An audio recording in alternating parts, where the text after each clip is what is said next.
Hello, my name is Marcus. I'm the compiler of a collection of therapy quotes entitled 1001 Windmills of the Mind. A collection of quotes taken from what's often called the psychodynamic or the psychoanalytic perspective, which long ago, as I understand it, was referred to by some as philosophical medicine or narrative medicine, helping one to be their own story doctor, psychological, existential detective, to find their narrative truth, to use narrative truth, narrative medicine to heal themselves. So the basic image is when we make something about ourselves that was repressed and bring it into consciousness, that process or the energy of that transition of lending secondary conscious recognition of something unconscious, that's called primary process mentation. And then when there's like a bridge there like that, and on that bridge, there's a little car drives across, and there's like a little messenger in it.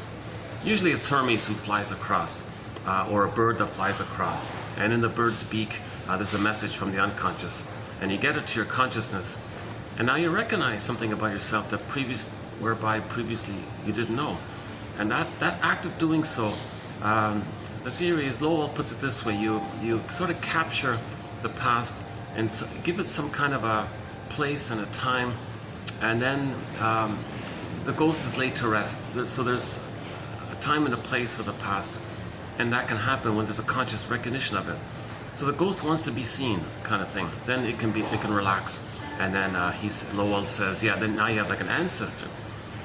So the memories serve you, the past kind of serves you, and it's because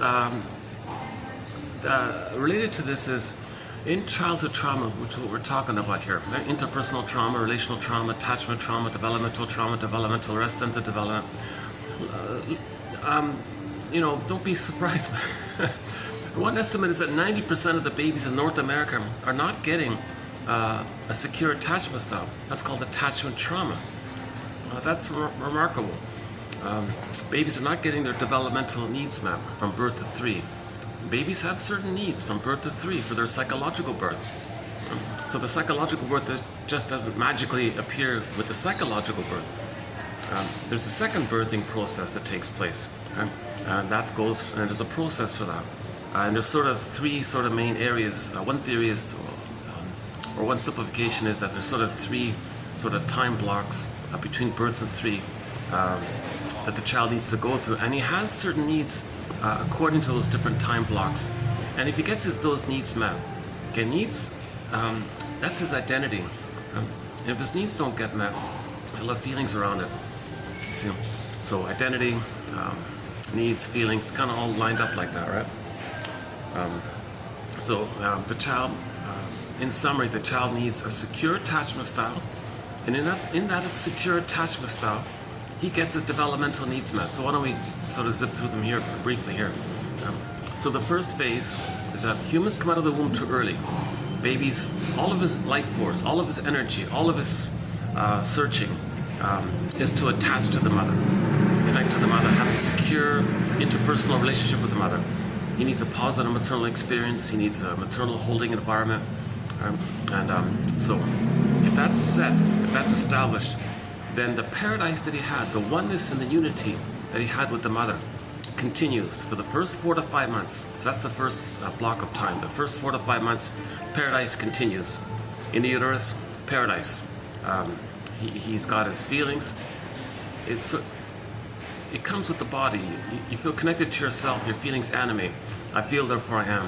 So one image is the polar bear and the golden ball and the golden reef. So they're kind of linked like that.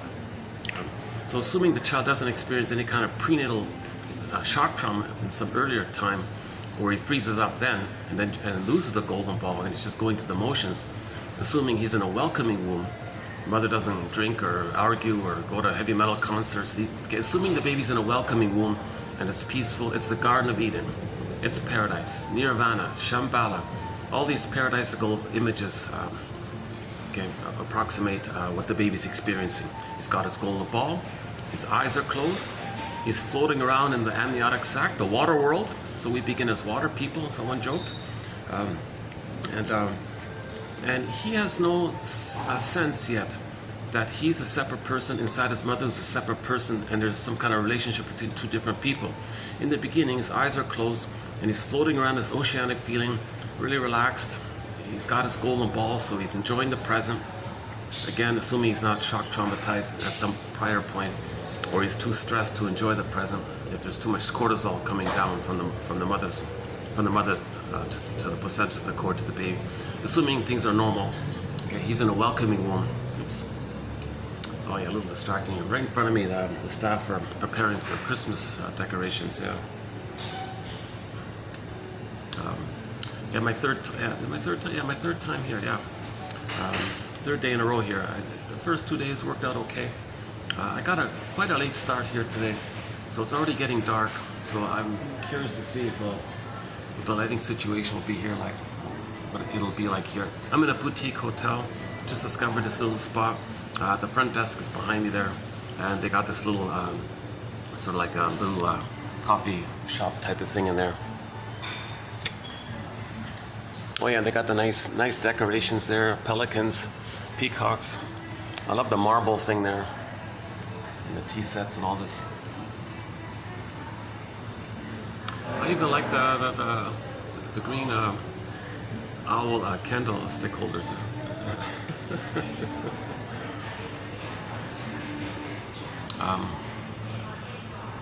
Yeah. So what is it? Let's see the time. What is it now? Hold on a sec. What is it here? Oh my, yeah, it's 5 o'clock already here. Yeah. Let's see if the lighting holds up. I only have 2 hours until my tech issues resolve somehow. I've only got this 2-hour window to do videos. So in this video, I will be doing TQ 2717 right here. Yeah, 2717. Mainly by Danielle Quinodaz from Switzerland. Yeah. So new author here we're introducing. She writes in French, but somebody translated into English, and it's okay. Yeah. I just noticed this morning, her husband's a shrink as well, and he's got books as well. So we'll see if I can take a peek into his books. But she seems to be the main author, I guess. I did a bit of a preview of some of this in the last video. If you go to TQ 2716 part 3 of 3, embedded in that video, I sort of skimmed. I wanted to do like a preview run. So there's some discussion of this in the last video. So now here we'll kind of do it more fully, I guess. Best I can. Okay, so just in summary again, 1001 Windmills of the Mind now has 2,000 pages of quotes. Okay, single-spaced. It's a rich collection of quotes, nothing like it out there. As best as I recognize them to be, they fit Grice's criteria for communication: quantity, quality, relevance, manner. So these 10,000 quotes from the psychoanalytic tradition, or psychoanalysis, or advanced self-help quotes, let's call them, they're all relevant to the topic of weaving consciousness. In trauma, the ego is submerged and it's frailed up. Okay? That's the image of the scarecrow in The Wizard of Oz. In trauma, the child loses his feelings. There's the Tin Man. The two being like that, there's the cowardly lion in another place. So that's feeling just disconnected from ourselves. And Dorothy's like the part of the psyche that's trying to line things up and heal. Or we may simply say, be like Dorothy and line up your mind, heart, get it back in your body. First things first, the scarecrow guy, that poor guy, okay, we gotta kind of strengthen him up, because he's too frazzled up, he's too weak, he's in a corner. So we can borrow the children's story here at this point for the scarecrow. It was very easy for the big bad wolf to huff and puff and blow down the houses made out of straw and sticks or wood. But the bricks, no. The bricks house was strong. So we need a firm ego. So that's the image of the brick house, right? And with the brick house, the person was safe inside, right? He recognized that the bad wolf wasn't real. It's just an image the baby creates. It's a condensation, it's a fusion between the bad breast mother image, which he infuses when he projects his psychological traits that he can't accept, his rage and oral greed. into that image and blows up some kind of image in his mind called an imago of the mother as a hungry wolf that wants to eat him. Or in Odyssey, the Cyclops wants to eat the people. Hansel and Gretel, which wants to eat the people?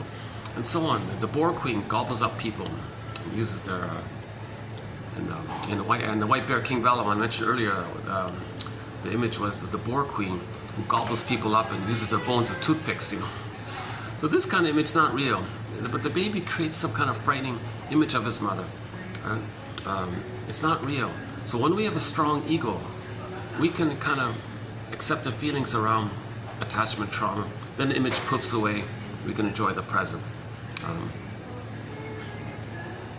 So we got to first things first. We need a strong ego. Another way of talking about the straw man is psychoanalysis looks for an egg in a basket that's missing. So first we eat the basket, and then there can be contents, right? Just as a bird flies around to make a nest, and then there can be an egg in the nest. Okay, likewise, we build this consciousness, get a brick house mind kind of thing, like a straw, like a level of knowledge, I guess, that we understand things, and then the feelings come in. Because the understanding gives us safety. When we feel safe, feelings that were denied can come up. The repressed material comes up. The child parts come up to the adult side, right? Another way of saying it. Danielle Quinados, is that right? I considered it important for the therapist to draw attention to the difficulty the adult side of the client may have in accepting the child side. That's a sort of a self-helpy way of saying it, but it's okay. So the child side, that's repressed. The wounded inner child of the past. The memories, what happened, knowledge of the event, the scarecrow, feelings, Tin Man, and they're not linked up in the beginning in the story. Dorothy had to bring them together, right? In the beginning they were separated. Because in trauma we compartmentalize the trauma. Knowledge of the event, separate, keep it away from the feelings. Feelings compartmentalize, repress, split off, deny, disassociate. Things are fragmented in the unconscious like that, right? That's we can say like the child side, meaning the painful memories, and it's frozen in the child side. That's what they mean by child parts, like inner child of the past, memories, frozen, repressed, that kind of thing. So now we need that's called primary process mentation. In the primary process mentation, pictorial, pre-verbal, no language, no time. Trauma, it's infinite, it's timeless, no time, frozen in a timeless place. One second. Okay.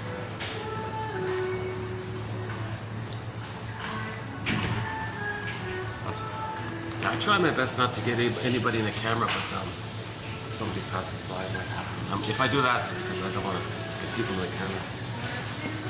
Sorry if you see me sweating. I didn't really get a chance to cool off, and there's no AC in this portion here. And they always have teenagers doing their homework in the AC part, so I kind of, it's the best I can do. Now the outdoor part's even hotter. But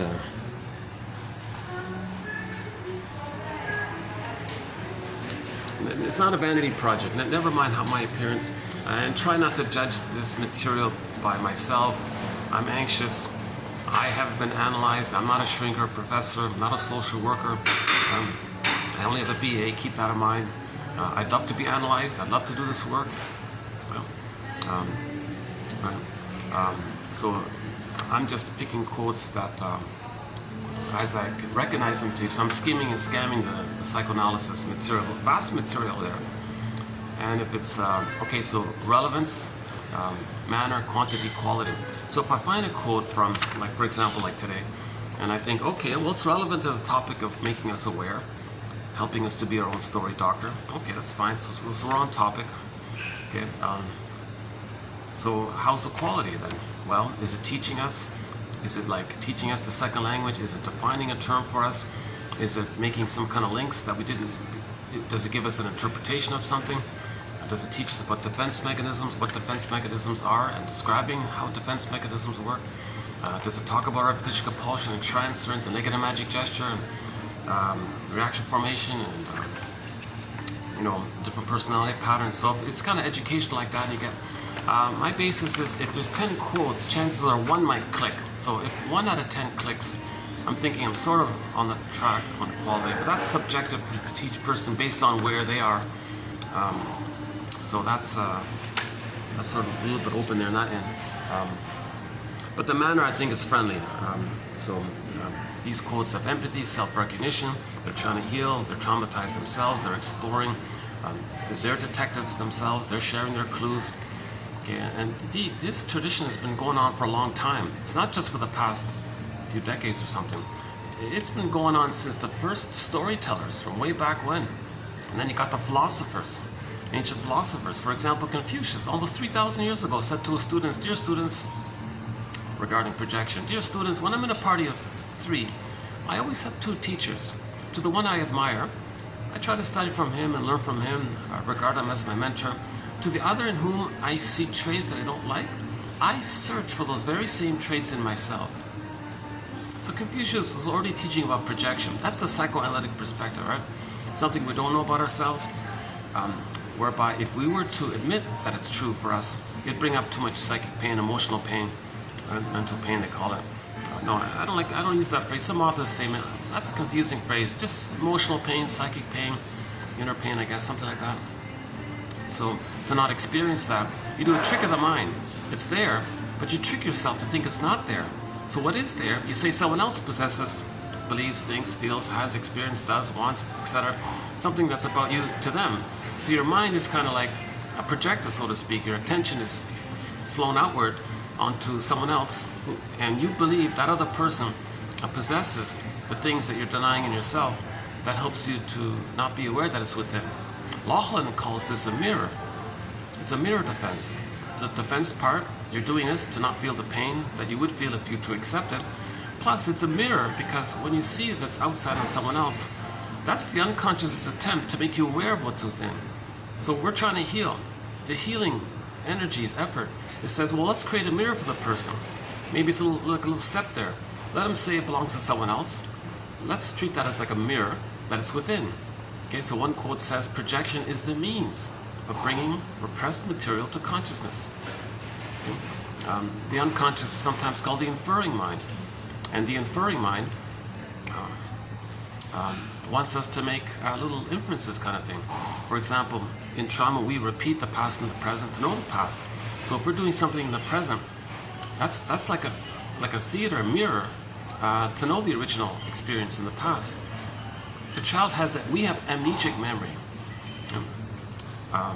So the unconscious self, the repressed self, the secret self, the unknown self, the second self, the denied self, the double self, the one who walks with me, who's not like me, who is me.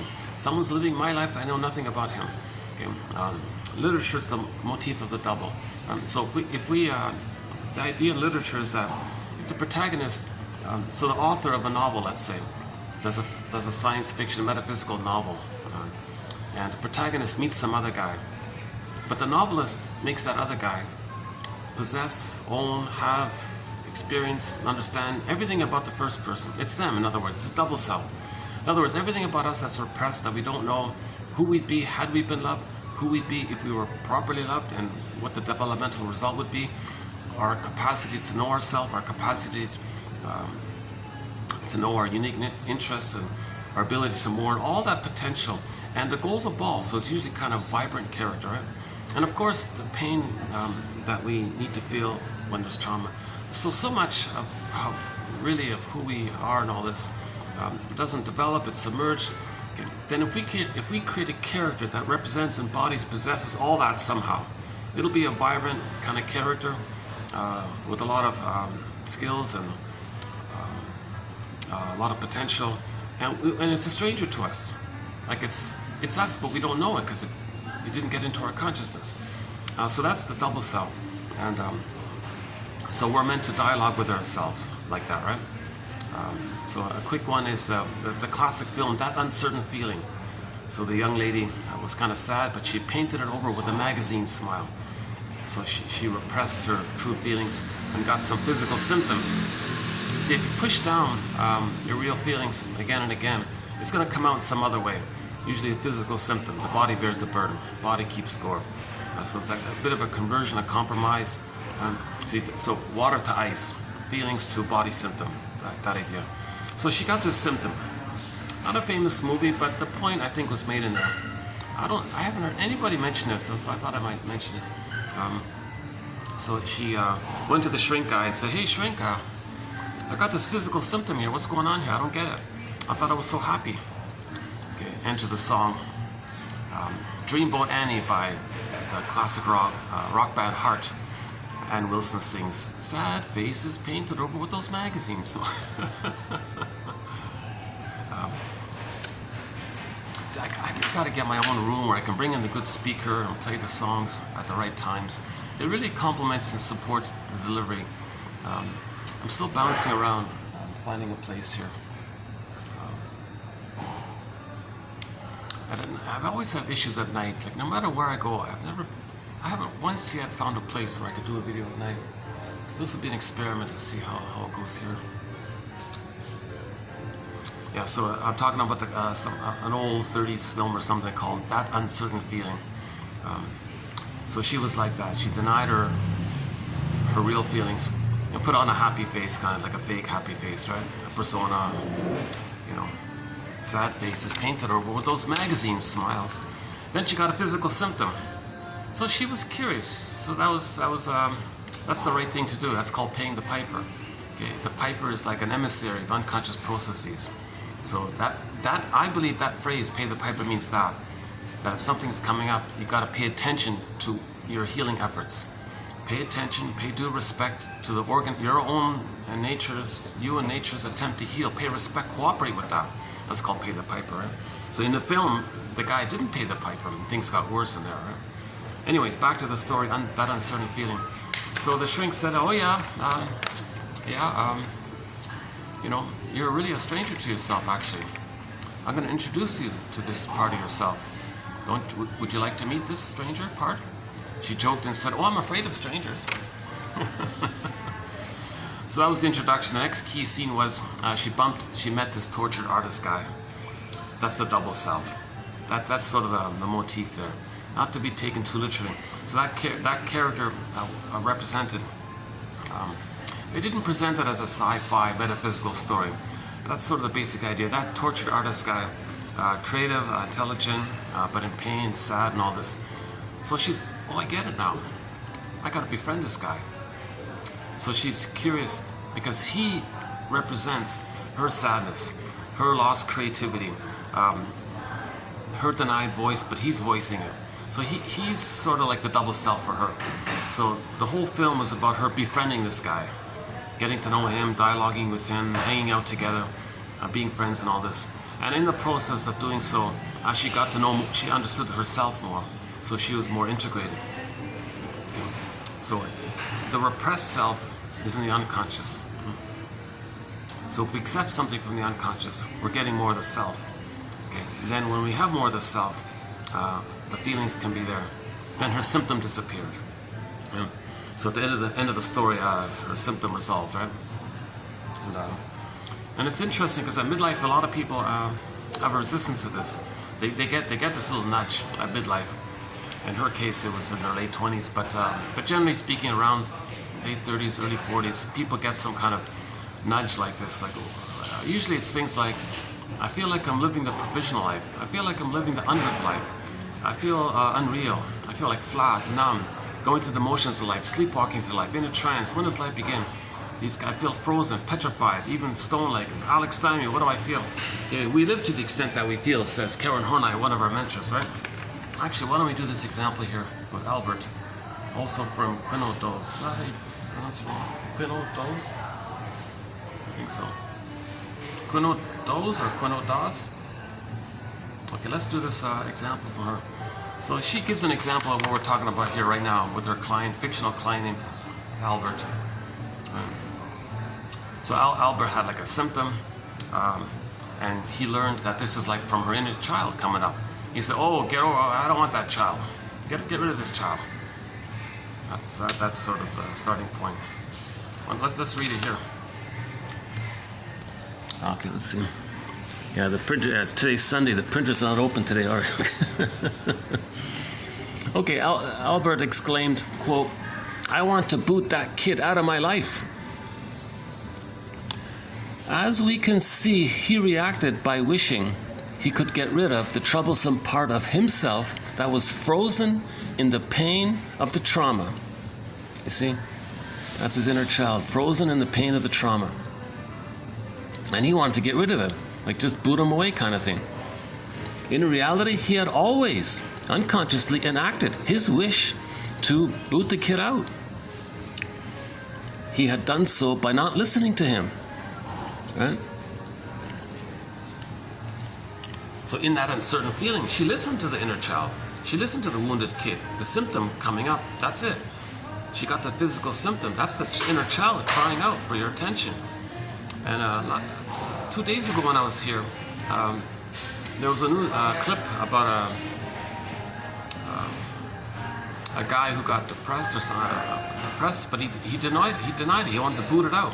He took some substances or something, and then he had a near fatal, dangerous accident took place because he thought if he could repress the inner child, that guy.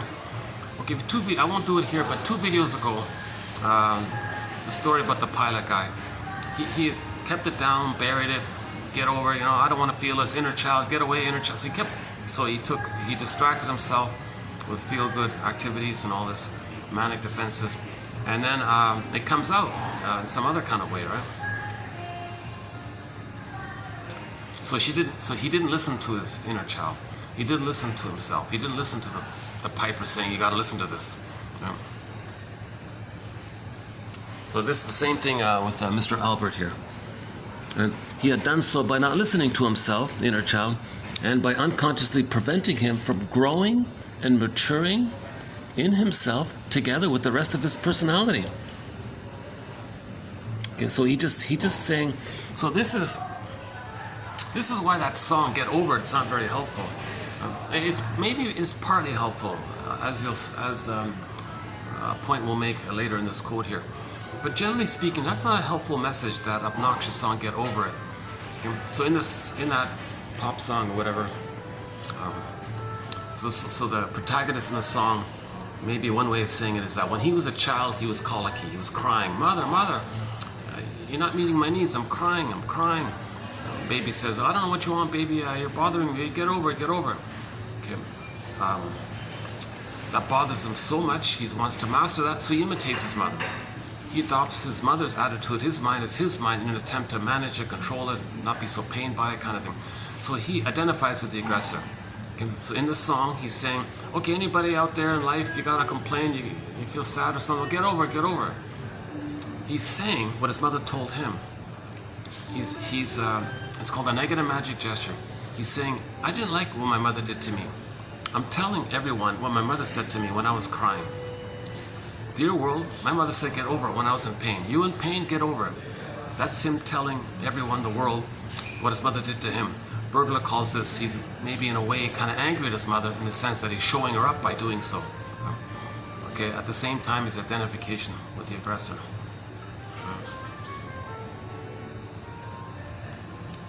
Where are we here? Hold on a sec.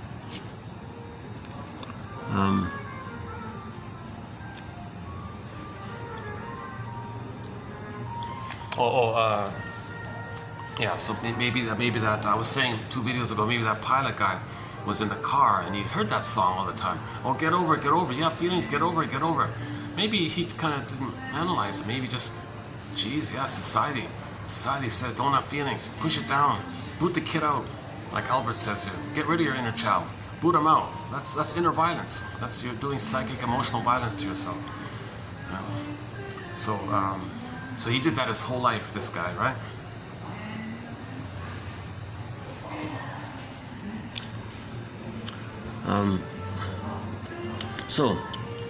However, what was booted out returned in a different guise. His wounded inner child of the past, or this kid, okay, or his frozen childhood memories, found numerous ways of disturbing him by exhibiting the pain and rage of feeling abandoned in his infantile fashion. Because he's crying and all this mother separation anxiety, and mother's not meeting his needs, so he's crying. So, just shall I compare thee to an onion? We did the quote about the pillow, beating the pillow thing. In the 70s, it was popular for corrupt self-help workshop leaders. Oh, give me your money, I'll help you. Just here, beat the pillow. Nonsense. The issue is not that you're angry. We gotta layer it. Why? Why is a person angry? Okay, enter the Disney film Inside Out. Joy and sadness zooped away. The person's feeling self, their psychological self, I feel therefore I amness self, the sense of self, their connection with themselves, their feelings. Okay, so the feelings zooped away. When the feelings zooped away, we saw anger at the console. Anger is the byproduct of when our soul gets squelched. Right? So what does that mean? The feelings. Why did joy and sadness get zooped away? Those are the feelings. Feelings spring about whether or not needs are met or unmet. Okay, so if the person's needs are met, his feelings can be present. Joy can run the console. If the person's feelings are unmet, okay, then joy and sadness zoop away. The golden ball goes down the well. Baby lost in the forest, etc. Miss Core gets yanked down into the underworld. Okay. So, now what did the person need? He needed a secure attachment style. As briefly mentioned at the beginning, the child has basic needs for the first 3 years. Paradise for the first 4 to 5 months, kind of that's the Superman phase from 4 to 5 months to 18 months, and then the now Voyager phase from 18 months to 36 months. And if I remember, I'll backtrack and fill in those details. So he has a need for a secure attachment style. Paradise with the mother, a chance for him to play the world is my oyster phase is all about him. And then the now Voyager phase, the rapprochement phase, where the child learns he can know himself and not feel that his mother is going to leave him if he knows himself. That he has his mother as a secure base, he can know himself and know that the mother will still be there. So he's fueled up like that. Then by the age of 3 is his psychological birth, right? So he has these kind of basic needs. If those needs don't get met, if his needs for a secure, so that's called a secure attachment style that allows the developmental process to a psychological birth. If those needs don't get met, okay, if the need for a secure attachment style isn't met, joy, sadness gets zooped away, anger's at the console. So the self-help gets working. Oh, okay, your problem is you're not expressing your anger. Here, beat the pillow. If you're not conscious of what you're doing, if you don't know why, if you don't layer it down like the onion, it's not helpful. She said it's futile. You can beat the pillow all you want. You gotta be conscious of why you're angry. Again, you're angry because you didn't get your needs met. So joy and sadness zooped away, and then anger is the reactivity. That image is beautifully or simply clearly seen in that animated 2015 film called Inside Out by the Disney company, right?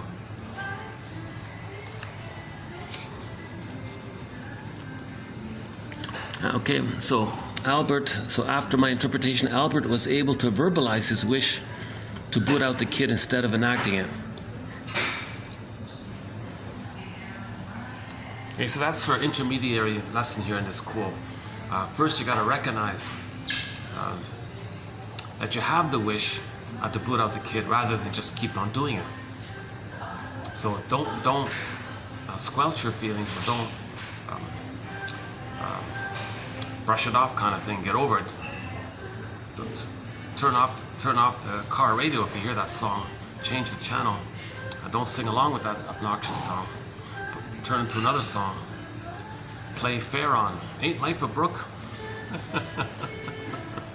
Mentioned yesterday, the folk singer Farron has a song called Ain't Life a Brook. Or play Zaz, et Poulet Parini. Or play some Beatrice Deer, or Brian Andre, or some other classic rock or something. Yeah, so first you recognize the wish, but don't act on it. So maybe that song is a little helpful because you're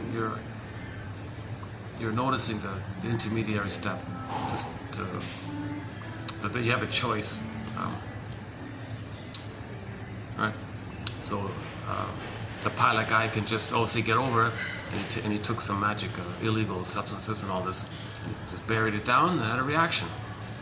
He could say, instead of doing that, he could say, geez, I wish I could do it, but I'm not going to do it. That's the middle step. And then you adopt yourself. Once you get to that place, then you quote unquote adopt yourself. That's called child reparenting. You're going to treat your own self the way a good parent treats a child. It's called self-reparenting. It's just a metaphor to say you're going to treat yourself better than the way you were treated before, through the consciousness and all this, right?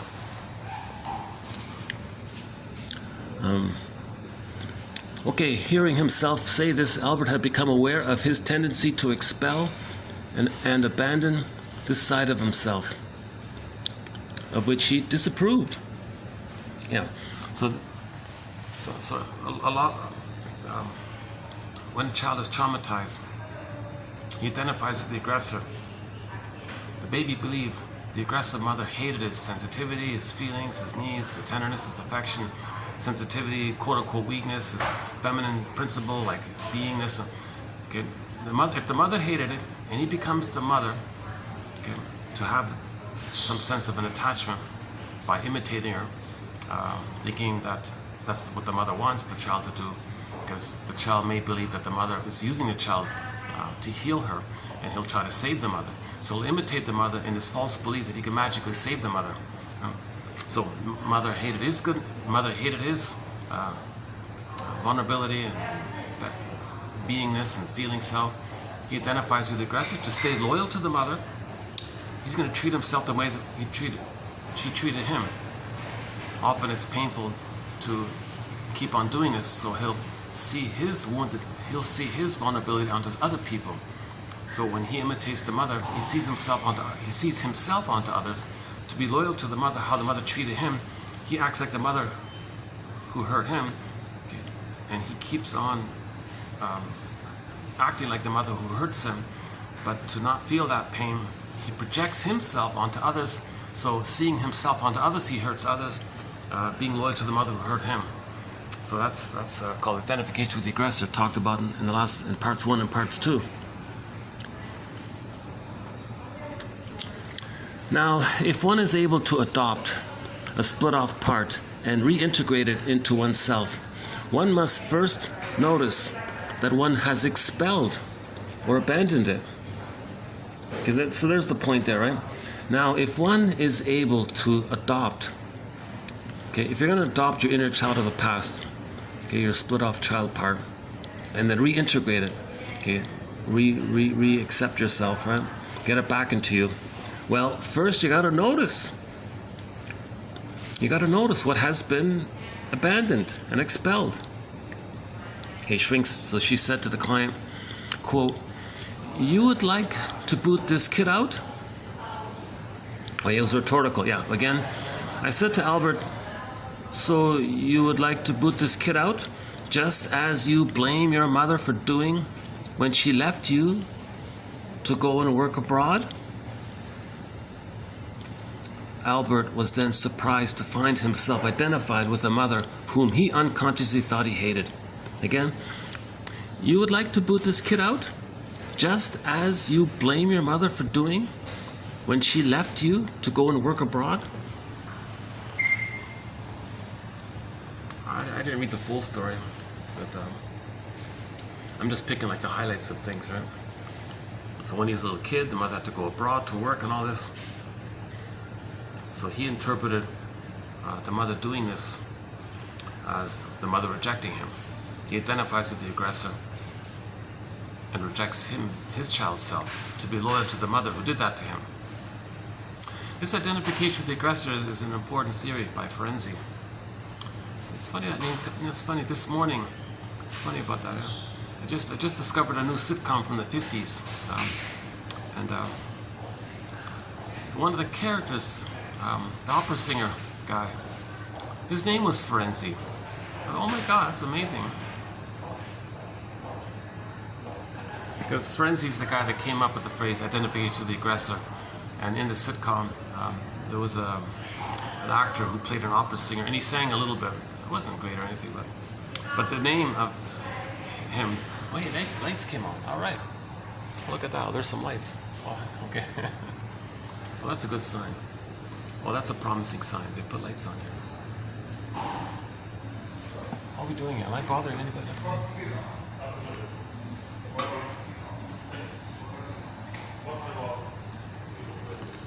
Let's see, yeah, hold on a sec. Are they still working outside?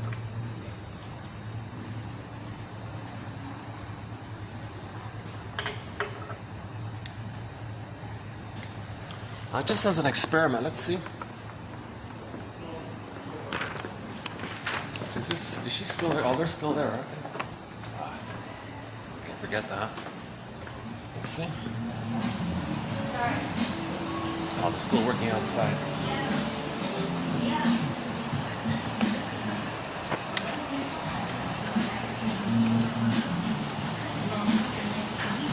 Oh, it is a nice house. Yeah, I can hang on here for a bit.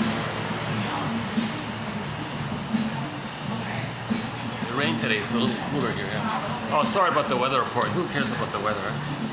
Okay, let's zip through the quote again. It's not a bad quote. So Albert was surprised that he's treating himself the way his mother treated him. He hated his feelings because his mother hated his feelings. Maybe she didn't, but as a child, he believed that. Remember, it's the child's experience that counts, and his memories and beliefs that he forms. That's what counts for him, right? The mother may have been benign and she didn't mean to do and all this, but the baby interpreted it that way. What, you're gonna leave me here? You're gonna fly to another place? You don't love me or something, or you reject me or something? Well, okay, well, I'll be like you and I'll reject myself. So he goes through life rejecting himself, and then he had a huge reaction. Like the pilot story on TV. So I'm posting this in October 2023, I guess it happened in the third week of October 2023. There's a story about just quickly, a guy entered into midlife. He had a midlife crisis, I think. So he's in his early 40s. He got depressed. They didn't tell us why. He denied it. Get over it. He took these pills and all this. And then he was an off-duty pilot, and he was flying with his buddies on a plane. So he was in the back seat in the cockpit. On the front row were the two main pilots. He was just sort of like hitching a ride, I guess. But because he denied his inner child so much, it happened that he fell asleep, had a nightmare. My theory is he had a nightmare of highway hypnosis.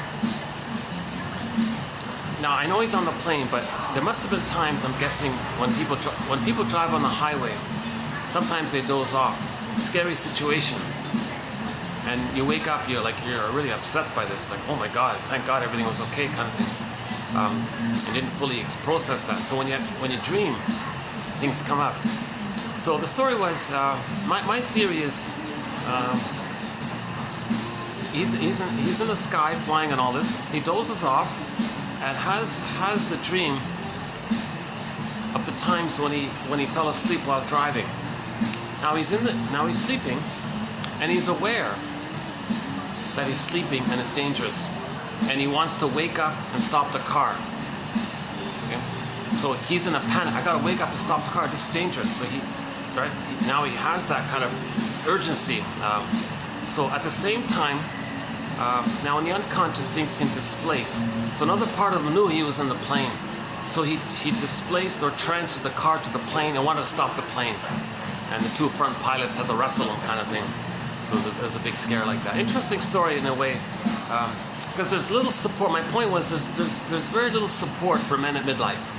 If a man does look for help at midlife, he'll find some charlatan and he'll just take his money. There's very little genuine support. That's why Robert Bly is such a treasure. He genuinely tried his best to help men understand how, quote unquote, grief is the doorway to yourself. They call him the grief poet. He was a translator of poems from many languages into English. He wasn't a shrink, but he used I think his wife studied dream interpretation, so he learned it from her, I guess. So he would interpret myths and fairy tales as one psychological path to understanding ourselves. Because myths and fairy tales come from the inner life. Myths and fairy tales are true on the inside. They're soul stories, like dreams. So myths and fairy tales are the imaginings of the baby's mind in the first 3 years. My theory is myths are for the first 18 months and fairy tales for the latter 18 months to 36 months. Chinnen has a different theory about that. So again, the baby thinks in pictures, it's imaginal, it's timeless. That's why the gods live forever. There's no time. In the unconscious, no time. And in the primary process mentation, it's a different world in there. Bergler said to a guy in a book I read, he said, he was arguing with some guy, do you really expect the conscious logic to be the same as unconscious logic? Oh, you got it, right? The cat in Alice in Wonderland said it simply, oh, it's mad in there. Okay, there's no time, number one. Double think, trans logic, okay? Act like one but feel the victim, act one way but feel the other way. Like act in one way but feel like the victim. It's the fusion. Blame the victim for what you did. It's all topsy-turvy. Identification with the aggressor.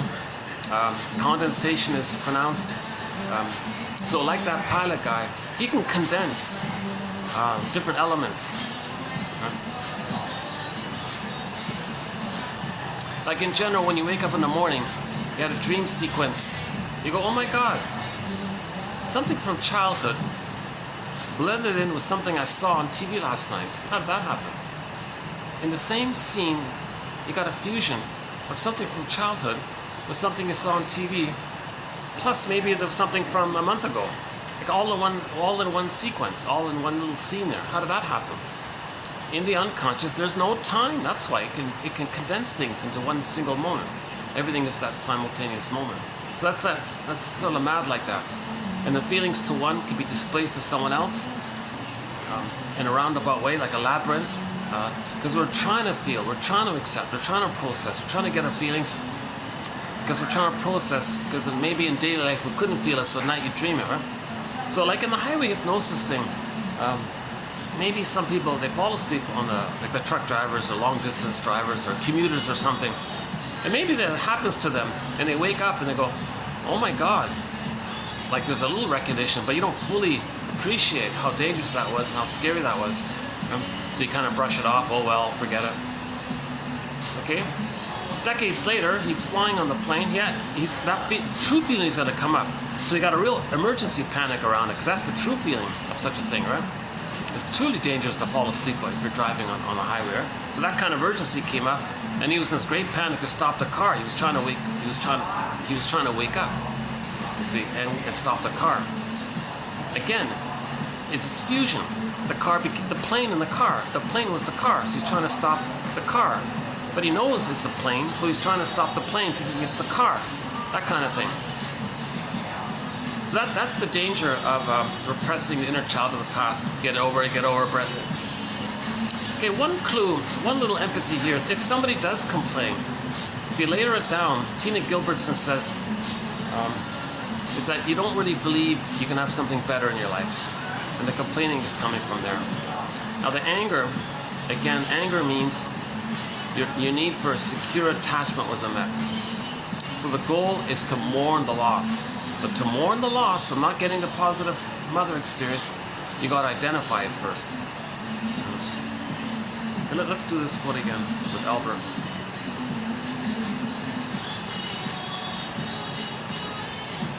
You know, the name Albert is familiar because we did a quote from the film called I Love Huckabees. It was sort of some frivolous parody comedy about the New Age self-help movement.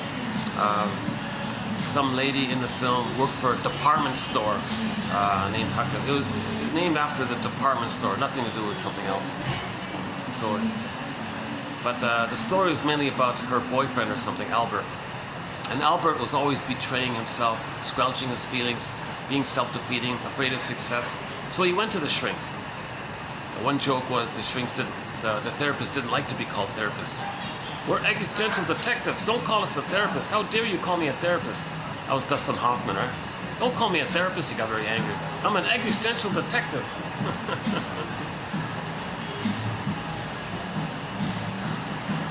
We're getting enough light here, right?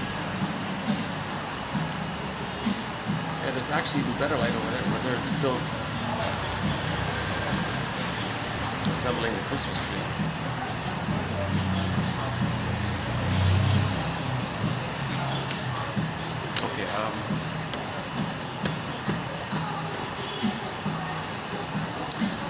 I kind of I give these high school people credit to find this spot, do their homework.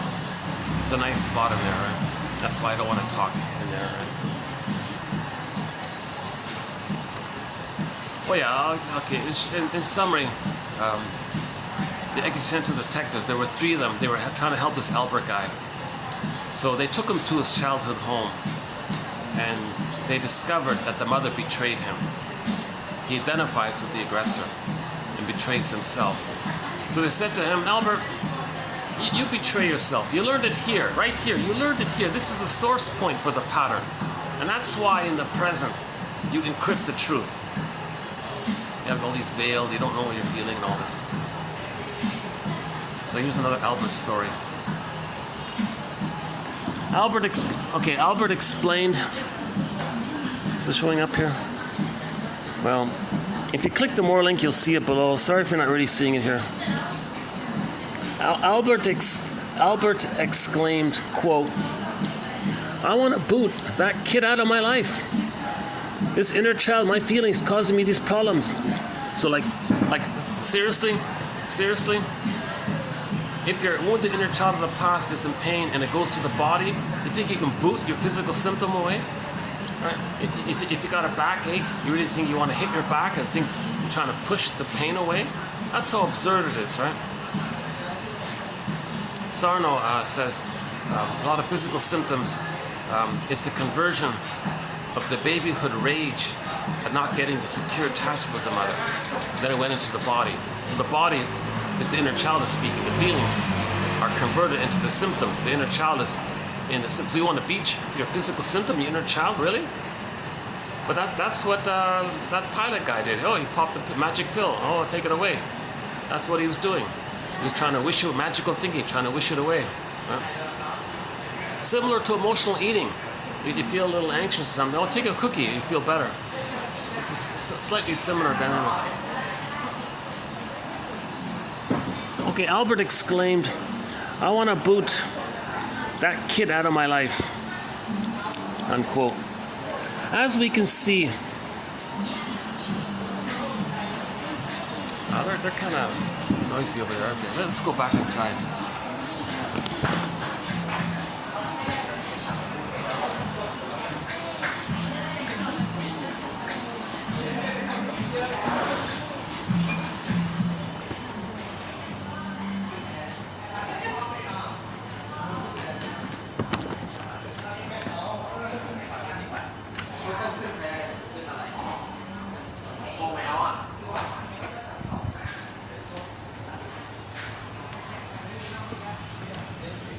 Okay? Is that okay? Yeah, thanks. Okay.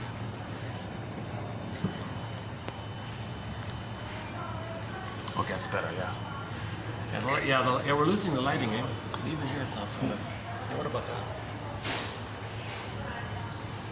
Maybe we should do this. Yeah, okay. The lighting's better here. Yeah, okay, let's do this.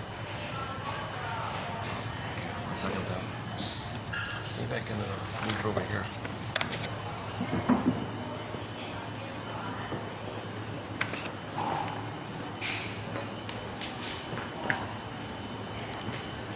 Lighting, but okay, the lighting's still okay here. Yeah, okay, it's not great, but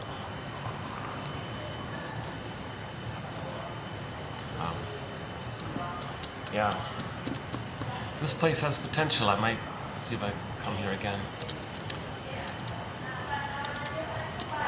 It's a tiny place, right? So it's kind of like there's a lot of people always around.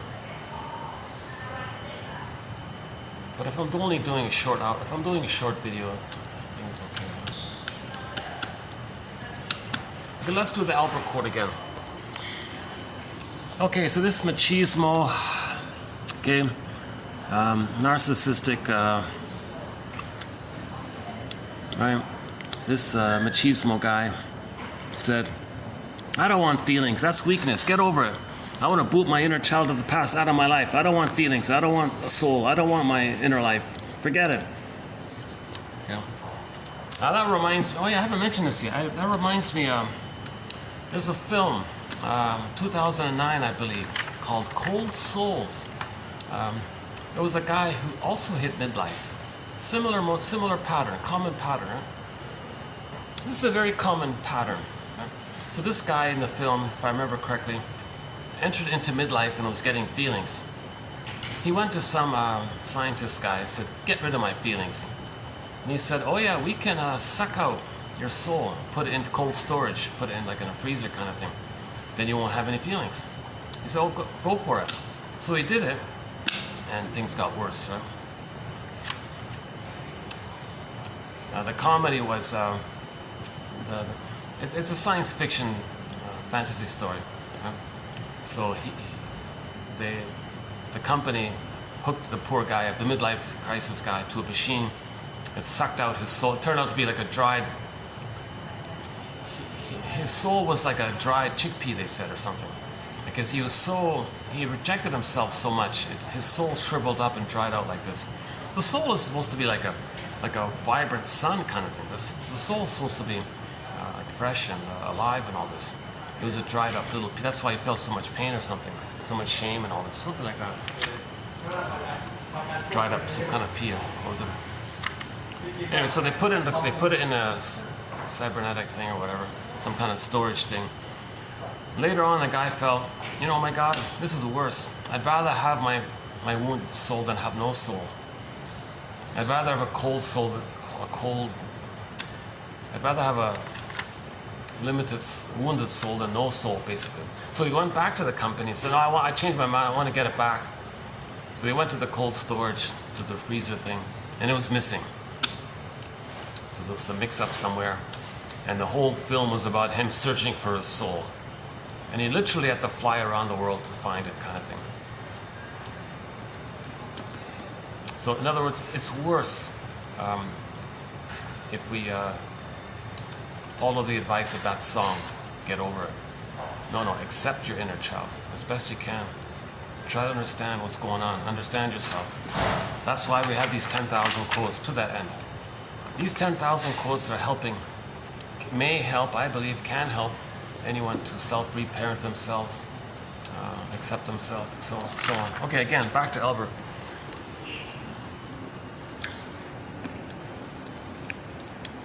As we can see, he reacted by wishing he could get rid of the troublesome part of himself that was frozen in the pain of the trauma. Right? Frozen in the pain of the trauma. Right? In reality, he had always unconsciously enacted his wish to boot the kid out. He had done so by not listening to him and by unconsciously preventing him from growing and nurturing in himself together with the rest of his personality. He'd be better off if he accepted his inner child. He'd be more embodied, right? That's the lesson of the Phantom of the Story character. The Phantom of the Opera, the singer went to the basement, unconscious. Scary dude was her repressed self. She dialogued with her own repressed self. That scary dude, Phantom guy, is a metaphysical imagining of her repressed self. Pain, shame, rage, upset. So she dialogued with herself, got back some of the self, had more self, more feelings, went on stage, was a better singer, made more sense. That's why she was a better singer, because she had more self. You have more self, you're more connected, you make more sense, literally, and you're a better singer. He said, no, forget that. Yeah, likewise in that film, that uncertain feeling, you know, she dialogued with the tortured artist and got back herself. In the Otto Rank's essay called The Double, the lesson was similar to Albert's story here. And in the Cold Souls film, he also learned the lesson, I want my soul back. I don't want to live without a soul, kind of thing, right?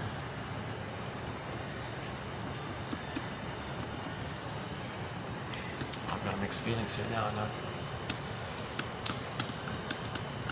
See, I'm talking, but I know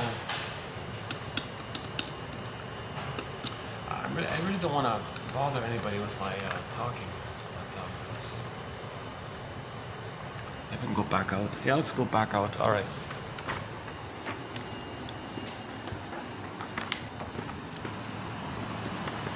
Oh, okay, hang on. They've calmed down a bit.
After my interpretation, Albert was able to verbalize his wish to put out the kid instead of enacting it.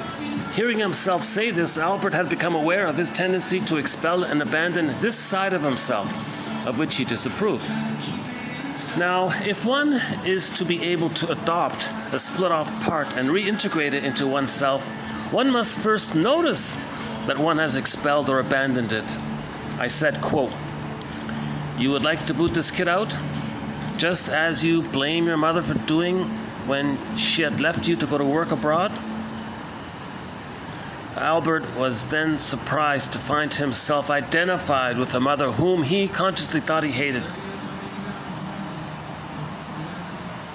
So he thought he hated his mother, but he was acting just like her. He wasn't aware of it, right? I considered it important for the therapist to draw attention to the difficulty the adult side of the person may have in accepting the child side.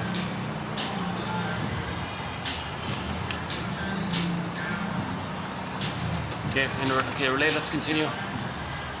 Now this child side, it's mad in there, remember? The cat said it's mad.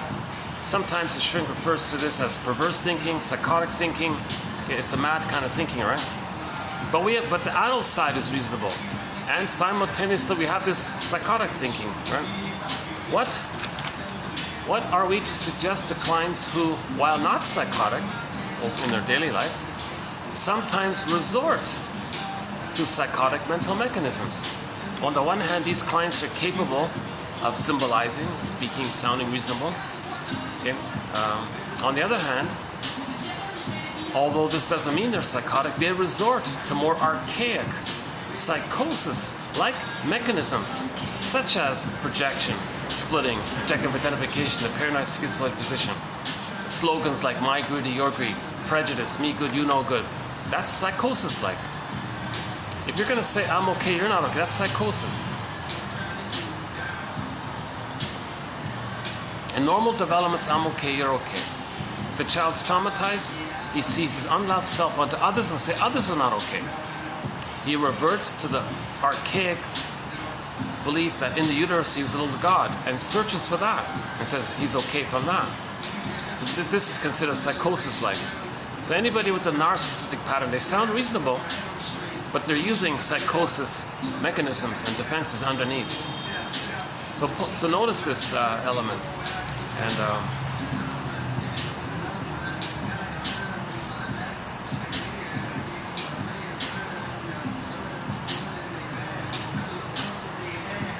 what? Okay. Okay, actually in the next video, we'll have a follow-up to this point here. Yeah. Okay, similar to another example of, let's go back to Albert. Here's another Albert example. So here's another example that's sort of similar to Albert. But the point just made here, again, what are we to suggest to clients who, while not psychotic, sometimes resort to psychotic mental mechanisms? On the one hand, okay, they sound reasonable. That's secondary process mentation with their rationalizations and all this. They're sort of like right? They're BS basically. It sounds reasonable. It's a lie. On the other hand, what they're really doing is prejudice. My greed, your greed. Right? Acting like the mother, rejecting themselves. This is psychosis-like mechanisms. And the reason people kind of avoid inner conflict is that they split it. They're not aware of the child side, the psychosis-like mechanisms. So they just revert to the one side, the lies, right? The rationalizations, and don't make a bridge like that. Yeah? And that's how they kind of function. But if you're making decisions like that, that's called, you're making decisions based on either or. Like, that's huge denial. You're denying so much. But some people, if they're aware of the two sides, they're afraid of that. So they split, or either or thinking. So the idea is to hold the two sides, hold the tension of the opposites, Merriam-Woodman says. Hold the tension of the opposites. And from that kind of, like, step back a bit, try to hold the two and accept the two.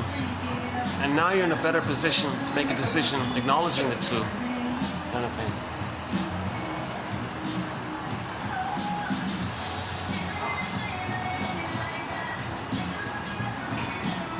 Okay, we're okay here. Yeah, okay. Okay, let's do another Albert example here. Oh, is this music copyrighted? Maybe. Okay. Sometimes if you see a skip in a film, it's because YouTube blocked out the whole video, and I had to go back and agree to trim out the sections the music was playing in. So I don't know if this music's copyrighted. If it's popular, it probably is, right? Oh, what a pity. Maybe let's find some other spot. Let's see.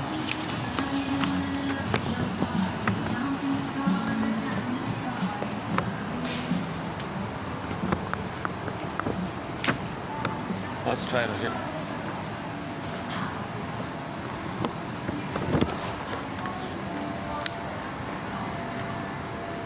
Okay, if you just noticed the skip in the video, it's because there was some copyrighted music playing. So sorry about that. Let's try it here for a bit. Hey, it's nighttime. There's enough light here. Yeah, okay. I can even get a chair. Hold on a second. It should be okay, yeah. Hold on a second.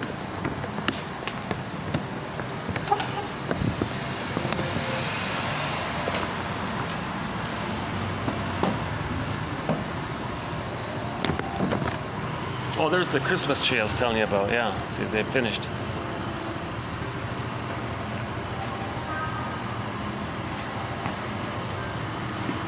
Okay, sorry if you missed part of it. If you click the more link, all the quotes are posted below.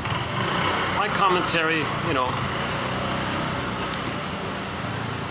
a lot of it's my attempt to learn this as well.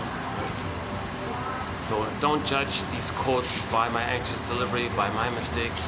I'm doing the best, you know.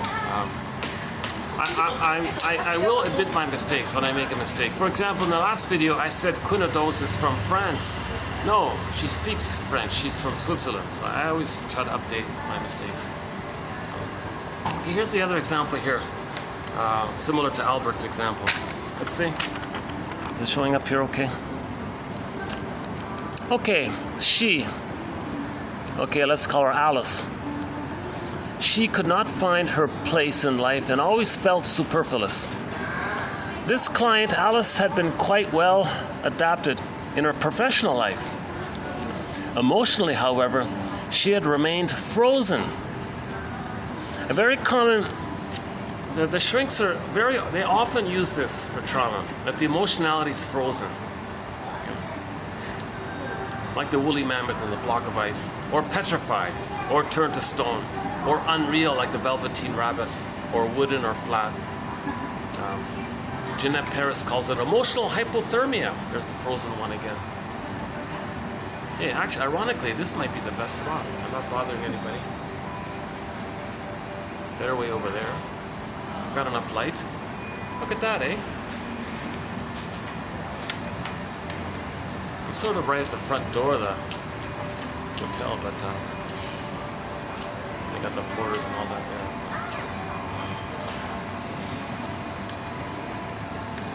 Okay, for the time being, let's just try this. Actually, it's not a bad night, yeah.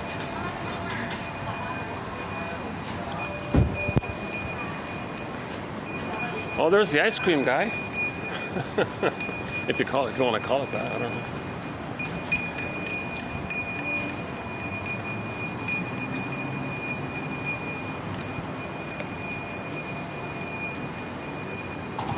It's not the local stuff. It's the you know, it's one of these highly processed things.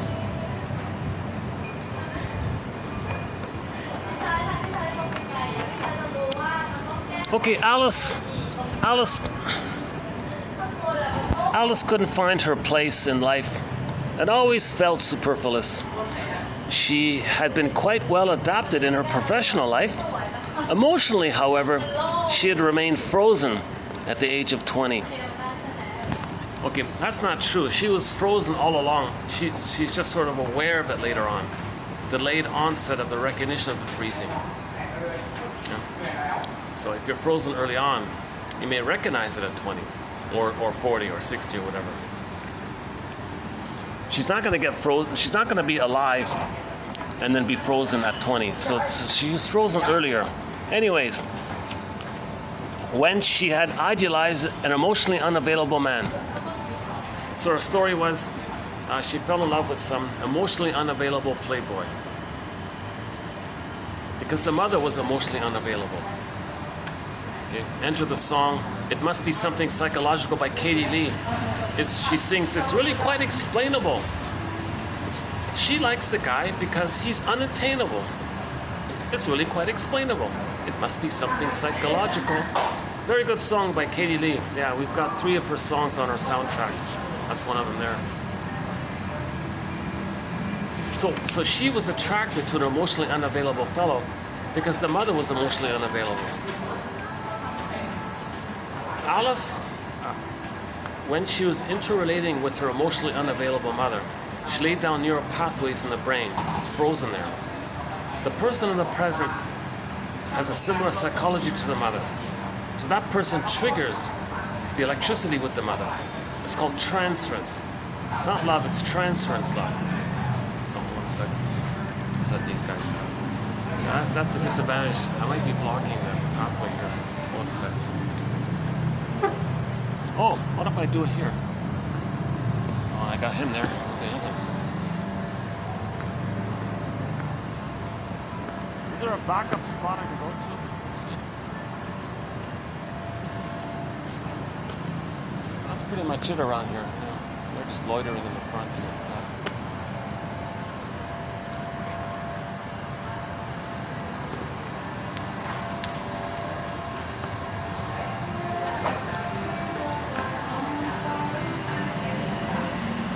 Okay, let's go back in there. Yeah, it is okay. Yeah, great, thanks. Yeah.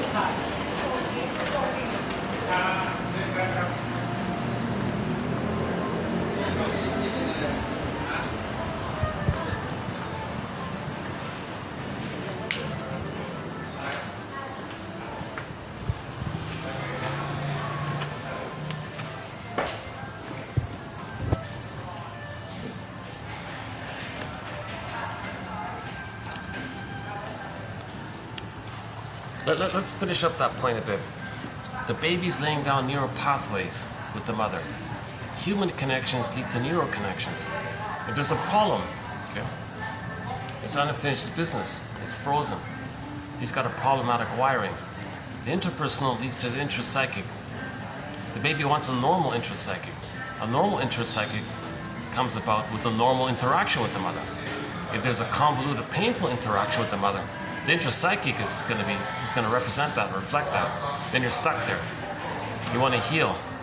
You're going to look for somebody in life who reminds you of the mother to flare up that wiring with the mother. See the person in the present as an emotional reincarnation of the mother. Transfer the mother to the partner in the present. Okay? And you're excited because now you're back with the paradise with the mother. Okay, enter the play title. Oh, you're perfect. You're the one. Now please change. I love you, you're perfect, now change, right? Now the person chose that person. They're going to be disappointed because they're trying to bring up the feelings with the mother originally. We're trying to heal, we're trying to get back. The trauma is we lost the golden ball because of unmet needs. We're trying to recognize this and get back to golden ball.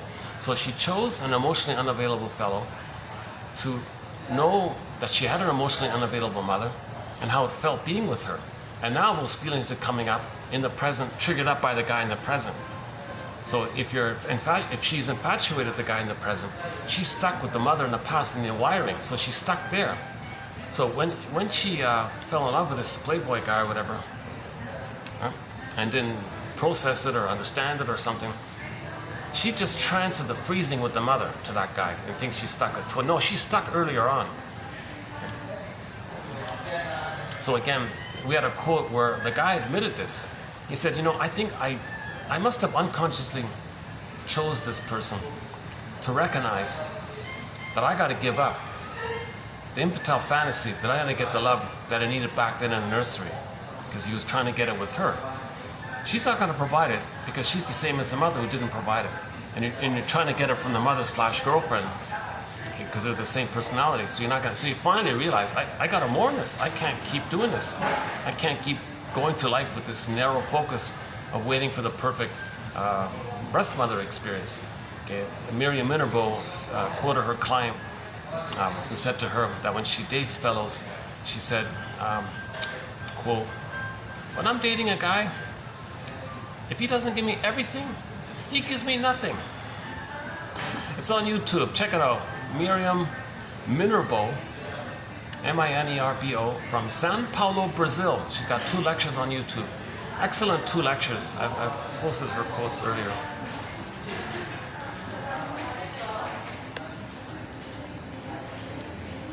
Again, Alice couldn't find her place in life and always felt superfluous, meaning going through the motions in life, feeling unreal, feeling numb, sleepwalking through life.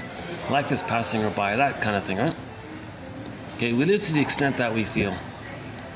She couldn't find her place in life. Okay, she's not connected to anyone really. This client had been successful in her work, that's fine. So that's a so-called famous split. The emotionality can get frozen, but other aspects of the person and personality can still develop.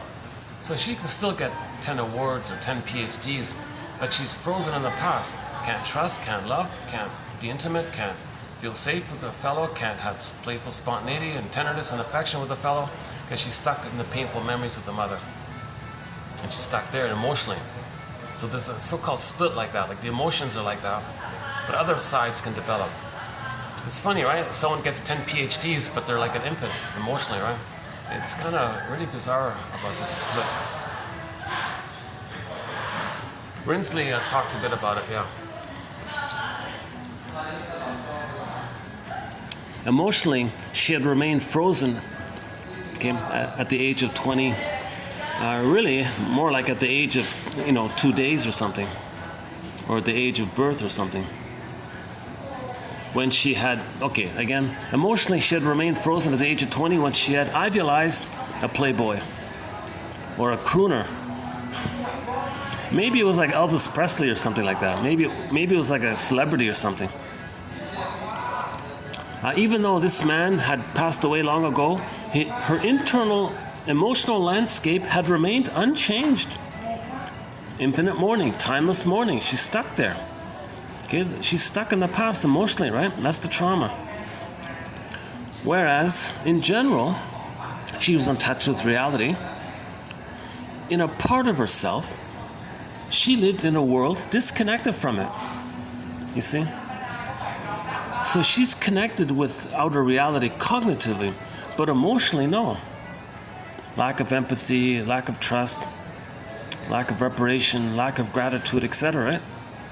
This had led her to shun contact with others and to feel exceedingly uncomfortable when she had to relate to them. If psychoanalysis allowed an analytic process to get underway, the client's emotional life would surely come alive again. Okay, so when you feel safe talking to somebody, your feelings come up. But would she not then also realize that her past fantasies had caused her to face in one direction only, and that as a result, throughout her life so far, she had crossed paths with many people she had not noticed at the time, but to whom she might now be sorry she had not come close to? Might she then not be comforted with the painful, might she then not be comforted with the painful feeling that, quote, her life had passed her by? Her life had passed her by. So she's 80, my life passed me by. Her life passed her by. Because she had a narrow focus of avoidance. Avoiding attachment style. Don't trust, don't believe, don't trust, don't love again. She didn't have enough of an ego, consciousness, to forgive the mother, to cause that, to get the feelings back, right? So, that's why we played Farron's song, Ain't Life a Brook, the live version. In the intro she says, this song is for people who had good things in their lives, but didn't realize it and lost it. That's called regret. Ain't life a brook? And also, this song is for people who do have good things in their life and realize it. The gratitude there. Next one. What path does the unconscious follow so as to make itself known?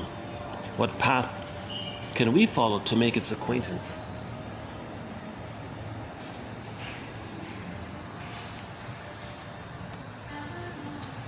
So what is the repressed self, the unconscious self, sometimes called the puppet master? What is it doing to make itself known to us? It's getting us to replay in the present a metaphorical staging of the interaction with the mother. We observe this, and that's how the unconscious is making itself known to us. What path can we follow to make its acquaintance? Enter 1001 Windmills of the Mind. It's all about this. 1001 Windmills of the Mind, 2,000 pages of single-spaced quotes, single-spaced, 10,000 advanced self-help quotes, is to help anyone become acquainted with their non-reporting brain, with their inferring mind, with their unconscious self, with their repressed self, with their inner child of the past, with their wounded inner child of the past, with their frozen, what do you say here? With their frozen pain of trauma that's split off and denied, disassociated. These quotes are helping you to get acquainted with that so you can reintegrate it. The life force from the past can be freed up for the present. Then in the present we can love life and enjoy, and then live life and enjoy life in the present. But we need the quotes to make this bridge. When we make this bridge, Hermes flies across, or a peacock flies across. A beautiful bird may fly across, like a peacock. Or a peacock will walk across. They don't fly, do they? Right? Yeah, all right. Okay. Okay, that's it for today with Danielle Quinault Dawes. The next two come from one of her colleagues there. The analyst should speak simultaneously to the child part of the client and to his adult part, while all the time forging links. Masterson has an example called mirroring interpretation of narcissistic vulnerability. More or less, quote, said to somebody, "It's so painful for you to free associate and talk about yourself. It's so painful. So what you do to soothe yourself is talk about me, externalize it, focus outward, as a defense to not feel within." So that's the child part. It's so painful for you to focus on yourself. So what you do to soothe it? Oh, no, okay, let's keep it there. Yeah, I'm not finished. Yeah. Oh, she tried to take my coffee. That's an expensive coffee. Come on. It's reasonable. Actually, this place, this is a gem of a place. The coffee's reasonable. It's normal price. I mean, all things considered. And it's okay. It's decent coffee. It's drinkable. You can drink it, not regret it. Yeah.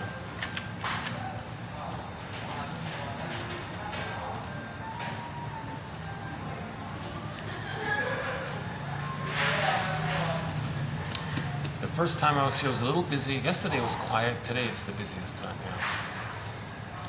Sunday night.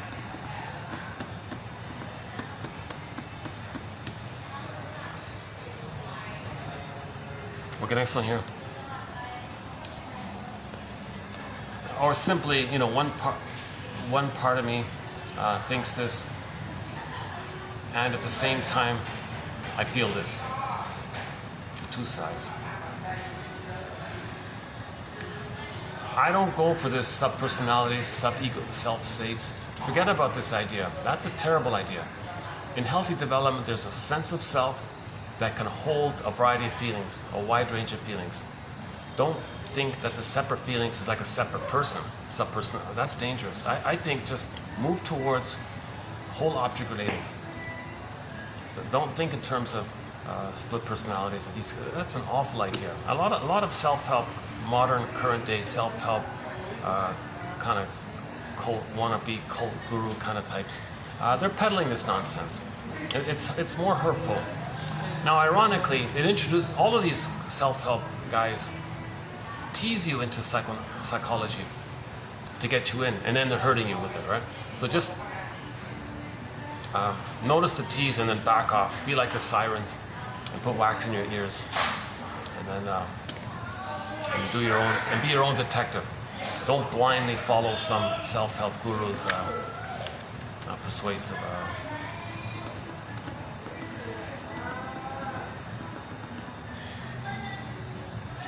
So that's what Robert Bly said. You got to be your own detective. You got to be your own psychological detective. No one can hand you a consciousness. You got to read. You got to read a quote, put it aside, let it incubate, come back to it, eliminate it, find another one. Do it yourself. Write it down. How does it feel? Forget it. Put it aside. You know, he said to the audience. Robert Bly says to the audience, "Dear audience, thanks for coming out here tonight. Nice to see you all. 30% of what you're going to hear tonight in this lecture is wrong. It's up to you, dear audience, to figure out which 30%. Yeah. If the self-help guru says, "Oh, I got the answer. Oh, just trust me." Okay, he's okay. If the speaker at the podium is doing these kinds of things, it's a narcissistic quest on their end to use others to meet their narcissistic needs, to be seen, admired, and so on. And it's insatiable, so they'll want to promote dependency and so on. So I think it's better to read these books, to tell you the truth. Yeah.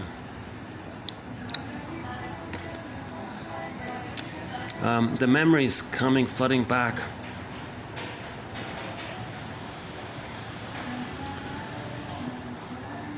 Oh, okay, this belongs to Quinodos. Oh, sorry. Okay, hang on. The memories coming flooding back, and Albert eventually comes to adopt the child he once was, even though that child is so troublesome to his adult narcissism and ideal of independence.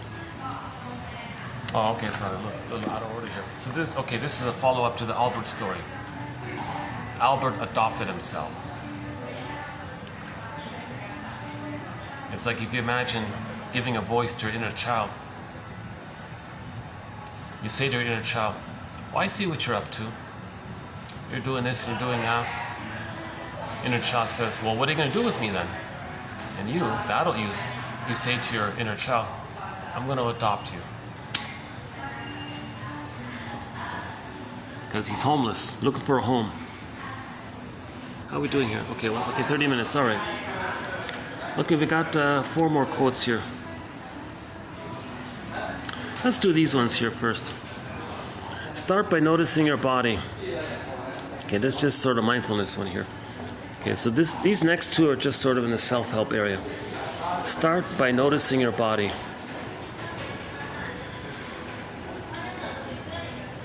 The contact with the ground and areas of pleasantness and unpleasantness.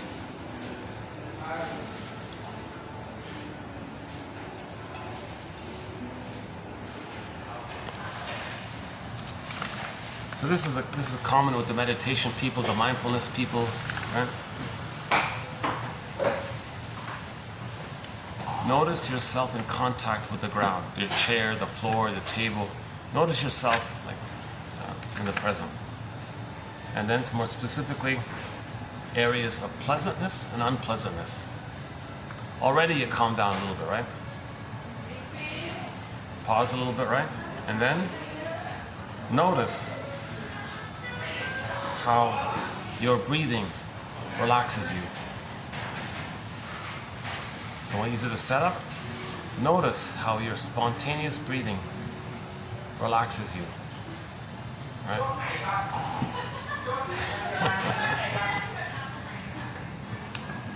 I thought that was pretty good, that one. There's a second sort of self-helpy type of quote here.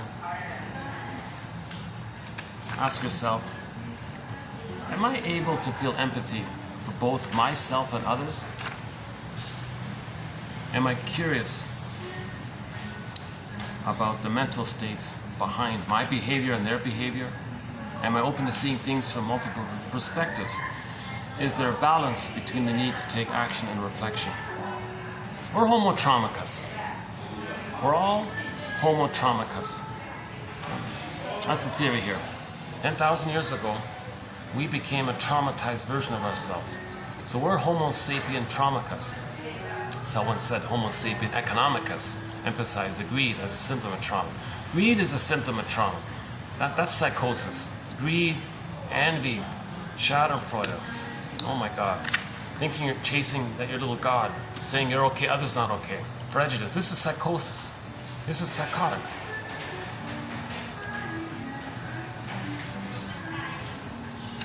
That's a sign of trauma, if that's driving the person. And then you're using your reasonable mind to cloak it, but the psychosis is driving you. So, theory is we became traumatized versions of ourselves 10,000 years ago. So one guy called it Homo economicus. More specifically, maybe it's Homo short-sellicus. Okay, so in recent videos, let's not do it now, but in recent videos, we talked a lot about how if the mother short-sells the baby's soul, gives the baby emotional poverty, plunders the baby's soul, pillages the baby's soul, meaning she uses the baby to meet her needs, in other words. Baby identifies with the aggressor, goes through life imitating her, to be loyal to her, sees what happened to him onto others, treats himself the way his mother treated him, but he sees himself onto others, therefore, in the attempt to treat himself the way his mother treated him, he ends up hurting others because he sees himself into others. So we talked a lot about this recently. Let's not do it here. So we have a thing called distinctive personality patterns when there's trauma before 18 months, and the clinger, pleaser personality patterns when there's trauma post 18 months, but before the psychological birth at 36 months. But whatever the form of trauma, we're basically homotraumicus. I hate to mention this, but today's a sad day in the news in the world. I'm posting this October, 29th, I think, 2023. There's a horrifying events taking place. People are being massacred now. Like, this is a brutal thing. If the baby experiences emotional violence, his physiology responds as if it's physical violence. If the baby gets both emotional violence and identifies with the aggressor, repetition compulsion, new situations, they act that way, the way the mother treated them.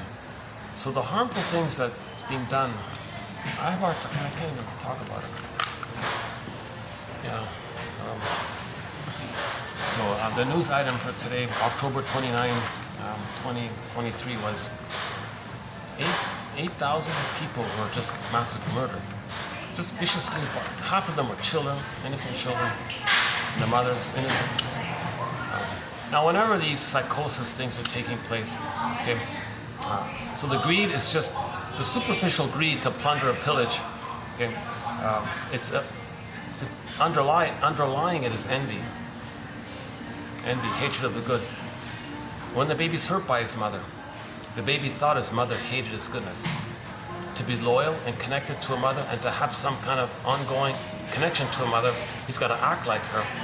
The condition is he's got to treat himself the way his mother treated him. The baby thought the mother hated his goodness. That's called envy. To have the mother, he's got to hate goodness. But his lost goodness is seen onto others. So he hates goodness. So to rob other people's goodness, greed is the cloak one, where mother plundered their soul, so they plunder outwardly.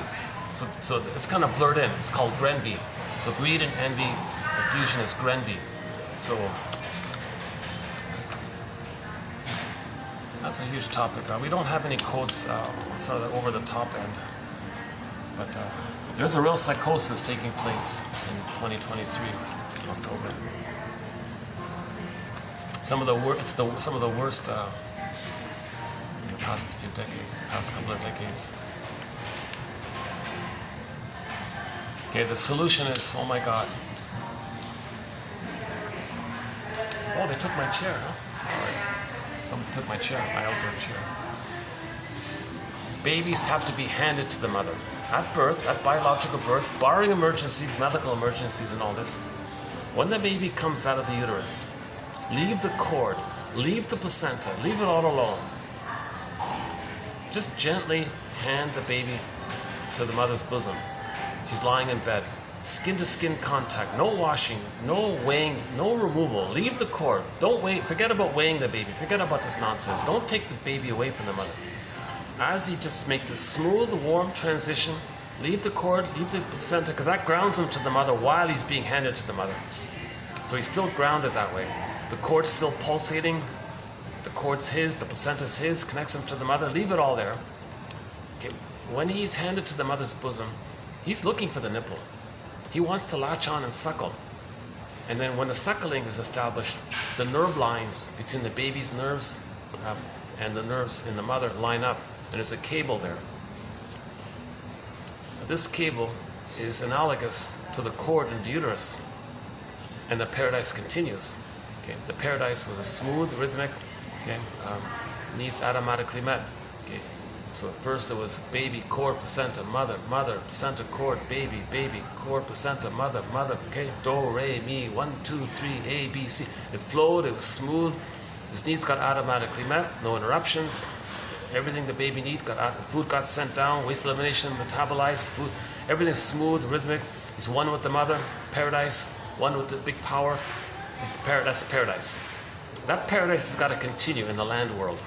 In the transition to the land world, the baby needs to establish that line, that nerve line.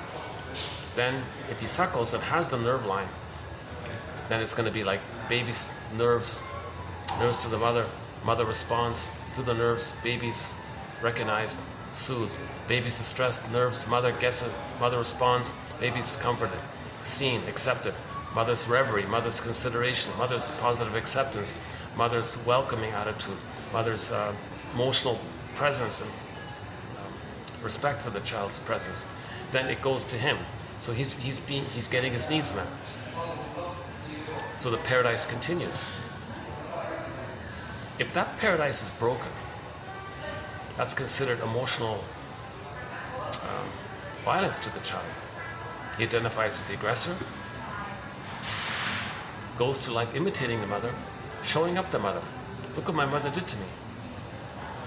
Getting the world to feel what they couldn't feel. So, like I felt, I'm sure a lot of people are feeling very sad these past couple of days and weeks. So, people behind this maybe felt that with their mother. And they're telling the world what the mother did to them. Now, when we became homotraumic, I'm not trying to specify who or what, I'm not trying to go like that. I want to step back and understand the process. When we became homotraumicus 10,000 years ago, we went from village to pillage in the trauma. So they removed the babies from the mother for the first time ever.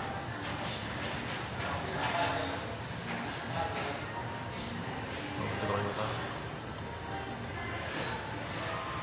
So babies were traumatized. With this trauma we repeat. They act like the aggressor, see themselves onto others. So when 10,000 years ago, when they removed the babies from the mothers to traumatize them so that they would repeat onto others what was done to them, they did it. Maybe they had a slogan. Okay, baby, you're going to be traumatized in the name of the pillage system. In the name of plunder, we traumatize you. In the name of plunder. To be loyalty to the plunder. Now you're loyal to plunder. You're traumatized and you're going to make a bond to plunder. Now, later on there's PR. Well, that doesn't sound too good. Well, when the storytellers came on the scene, they were trying to heal this. That was all co-opted and twisted into religion on the pillage side. So I'm talking about when religion is being used as a tool of the plunder system. So they might say, okay, well, you're going to be traumatized. in the name of religion. But religion is synonymous with plunder, when religion is being used as a tool of the plunder system, I mean. So there may be this idea that if the babies are traumatized, they're going to be loyal to plunder / religion,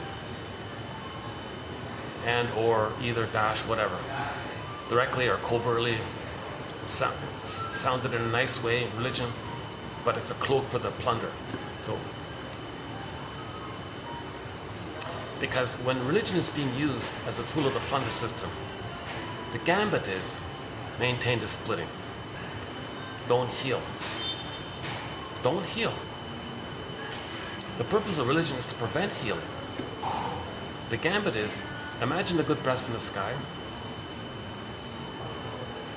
That's the idealized, needed paradise that you needed. It felt good, maybe through poetic speech and charismatic speech, or colorful speech or whatever. It may trigger up in the system the time in the uterus where the baby felt bliss in the uterus, and you get an amazing feeling. Oh, do you like that? You're a believer, put money in the basket. That's just the surface. The true agenda is to maintain the splitting. Because if you keep on idealizing the good breast in the sky or the good placenta in the sky, then you can say that the demon character, the demon stories, they're separate. But no. The mother's one person. When the baby's traumatized, he doesn't see one human, he sees goddess and demon. Religion say, oh, keep on using goddess and demon. To reinforce the goddess and demon imagery in the brain, okay, imagine the good breast in the sky and keep it there. The speaker at the podium doesn't help you to bridge and hold the tension of the opposites. See the two sides. Okay? Make this dialogue, no Hermes. Okay? Religion squashes Hermes. They're trying to prevent the links. One famous guy, Bion, he attacked the links. Right? So we're trying to heal, make a link. The religion says, no, don't make a link. So they're trying to prevent healing.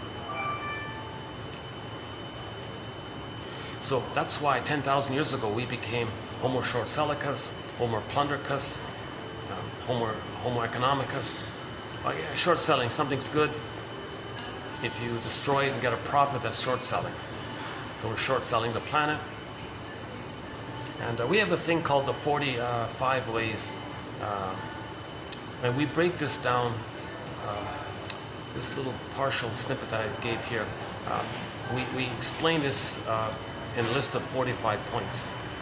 So there's 45 ways and elements to what I just partially introduced.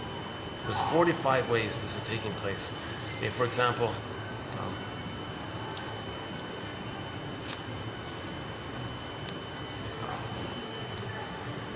do we have time for some of them?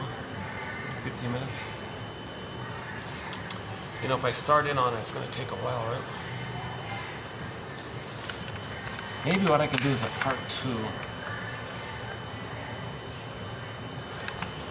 Okay, why don't I do a part 2 and I'll run through the 45. I did it recently, about 2 weeks ago. I usually update it when there's a new point to add to it. We have a new point, do we?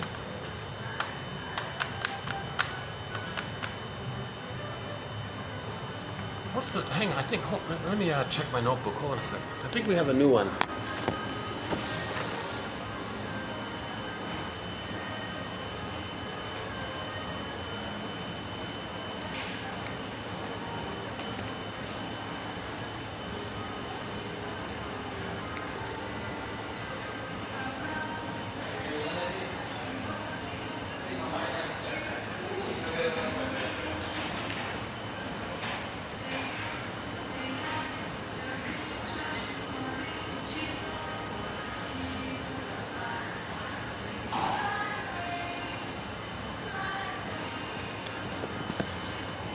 Oh, I already mentioned the newest one, yeah.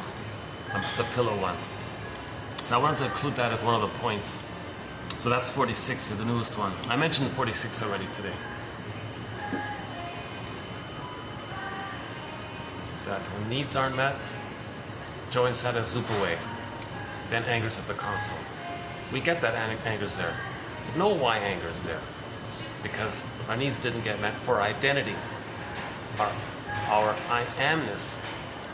We're looking for this sort of sense of self. Kristen Wilson says if you don't have this sense of self, you're not making sense anymore because you don't have your sense of self. Literally, you're not making sense because you're reverting back to the psychosis side, the unconscious side, the repressed side, where the baby uses wild maneuvers of the mind to cope with trauma with the mother. Okay, mainly splitting, projective identification, identification with the aggressor, reaction formation. Okay, Melanie Klein calls it the paranoid schizoid position. It's the psychosis area. It's slogans like "my greedy, your greed." Nonsense. No mother wants to eat the baby, but their slogan comes from that belief underneath. And when they identify with the wolf, if they think if they're not going to be greedy, then they're going to be eaten by the mother. It's nonsense. There is no mother image like that.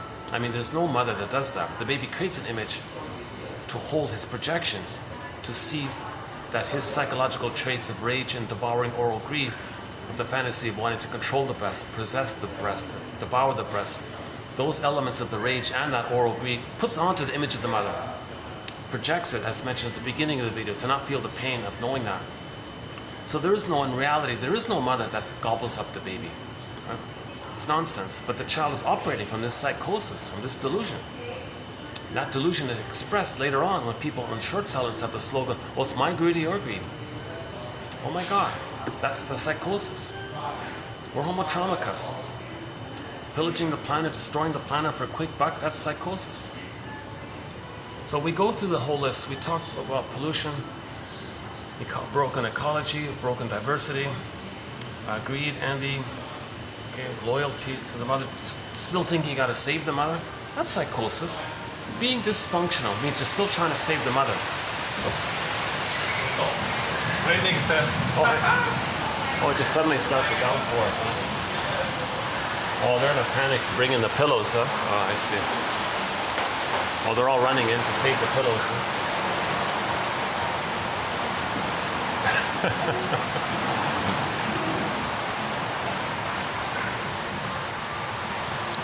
Oh, these staff, they love their job. Huh? So three guys, as quick as lightning, darted out to grab all the pillows so they won't get drenched in the outdoor park. It just suddenly came, eh? It was like, just like instantly, the shower came down. Well, everybody's running around in a panic, eh? Oh, they got to bring in the decorations and all this. Cushions, the seat cushions. Because if the pillows are drenched, it could take days to dry up, right?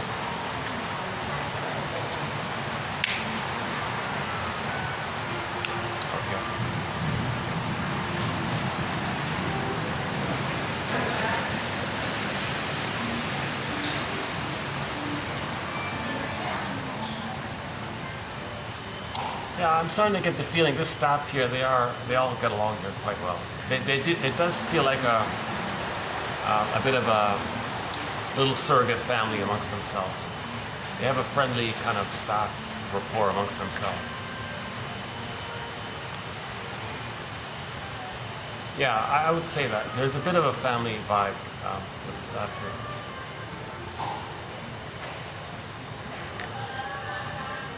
Oh, they did it. They saved the pillows. All right. It's futile to beat the pillows. If you type in the search engine here, pillow, it'll be a quote from about a month ago by Althea Horner. That's a good quote. We do, what else? So we run through this 45, now 46 list. It looks messy here, but there's a lot of material here. Should I do it tomorrow? No? Jesus. We do double think and prejudice, ingratitude, mother as psychopath. The baby might think his mother's a psychopath, so they might act like that to be loyal to the mother. So we discuss this. Nutricide, boundary sanctions, plunder soul, emotional poverty. Okay, this is called the symptoms of homotraumicus. Oh yeah, that's what it's called. The symptoms of homotraumicus. So now we have 46 symptoms of homotraumicus. 46 visible things that we can describe that are symptoms. of us being Homo traumicus, Homo sapien traumicus. We need narrative medicine. This comes from the philosophers, from the Ibsens, from the Goethes, from the Confucius guys, Lao Tzu, these guys. Okay. All of the wise people from throughout history, from all over the place. Now we have the psychoanalytic perspective. Okay. Masterson, Karen Horney, Edmund Berger, Melanie Klein, Margaret Mahler, William Fairbairn, okay, Gunthrop, Solani. The list goes on. Grotstein, Ogden. Now we've got a couple from Quinodos, Miriam Minerbo recently, Barbara Bly's quotes, interpretations of myths and fairy tales from a variety of authors. So we have this body of knowledge, and I think every phone, every iPhone, inside the iPhone, every person in possession of an iPhone, every person over 40 in possession of an iPhone can benefit immensely by having these 2,000 pages digitized on their phone, and they can refer to it every day for 10 minutes. I think it would save a lot. Oh my God. That pilot guy, if he had this on his phone, he can start to read through. Just read 10 minutes, you might get a little relief.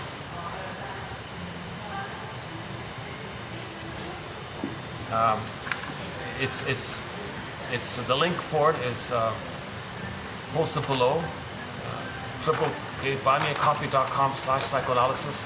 It's a trusted website. People have ordered it. A few people have ordered it. It works. It's only €4. It's the price of a coffee. If this were printed, a printed version of 1001 Glimpses of Mind would cost hundreds of dollars. So you can get a digitized version for only €4.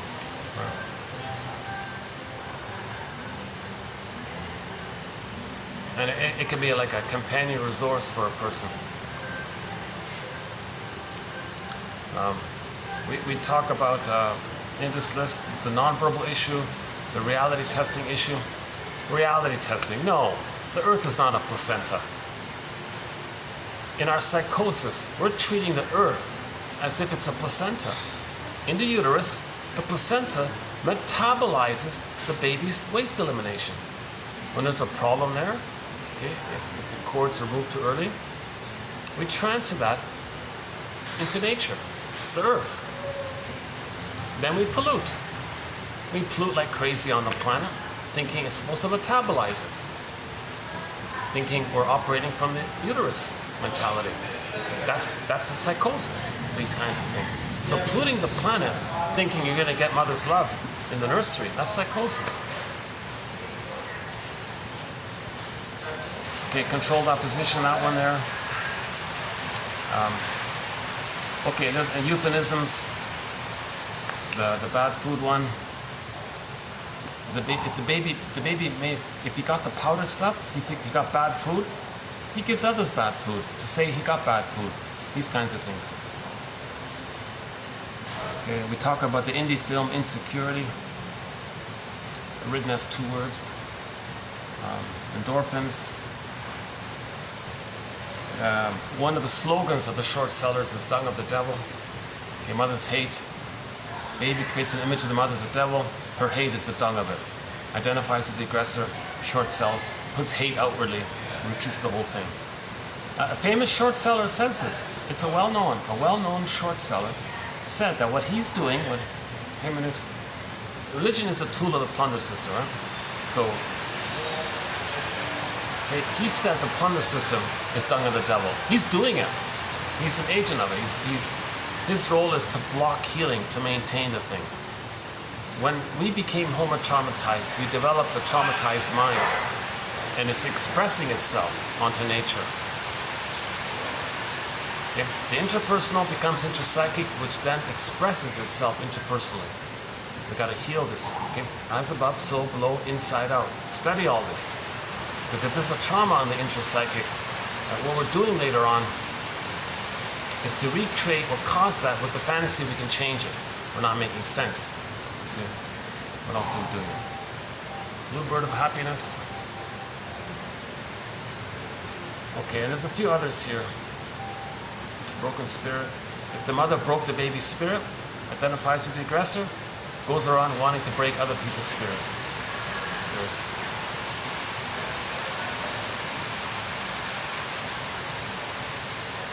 Okay, one of the slogans, principle of discovery. So this complicated issue, do we have time for it? 10 minutes? How's the lighting here? Is the lighting okay here? Let's see. What about over there?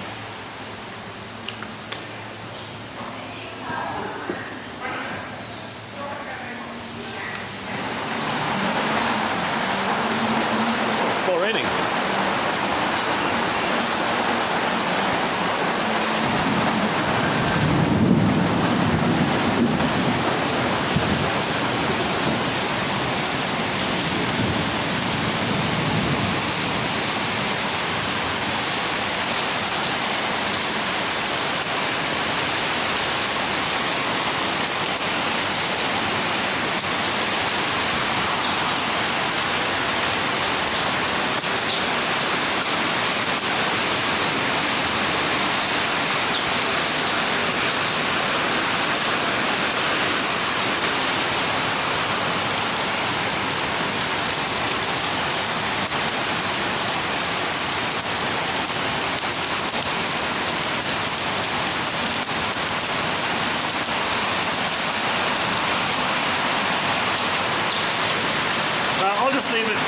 Let's just leave it here for today, and so there may or may not be a part 2. Let's see how it goes. But it's an important concept. The symptoms of homo traumacus. 46 now symptoms have been identified here.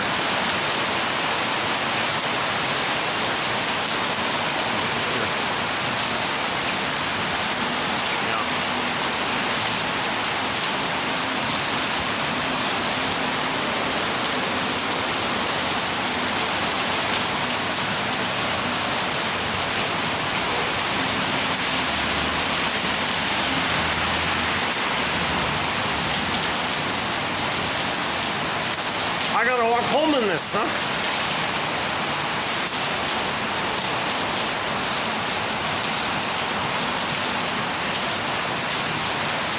All right. 5 minutes left.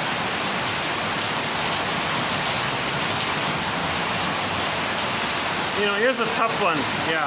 What the mother did, how she exploited the baby, it was legal.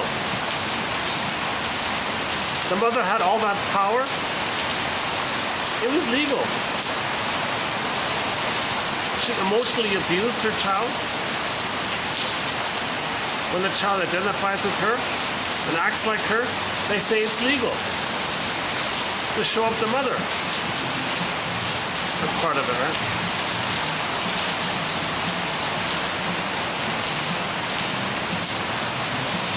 Yeah, they got a lot of stuff here, yeah.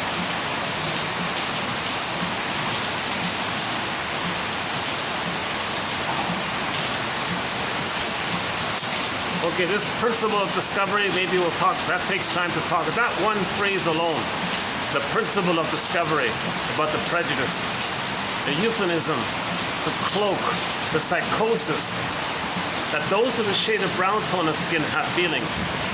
I mean, you see your loss of feelings. Okay? If your mother took away your feelings, if other people have feelings, you see yourself, your lost feelings onto them. Envy, hatred of the good, feelings are good. They have feelings. So to be loyal to the mother who took away your feelings, you're going to want to take away other people's feelings to be loyal to the mother who took away your feelings. Now it may be the case that those who maintain a more traditional child raising, rearing way of raising babies, that took place where there was more sun in a traditional way. So they transfer that onto those with a shade of brown tone of skin and associate the brown of skin with the feelings. Envy, loyal to the mother. So you create a slogan. Principle of discovery. Those with the shade of beige tone of skin. If they find something that belongs to those with the shade of brown tone of skin, well, it belongs to those with the shade of beige tone of skin. That's sort of the cloak to plunder and pillage.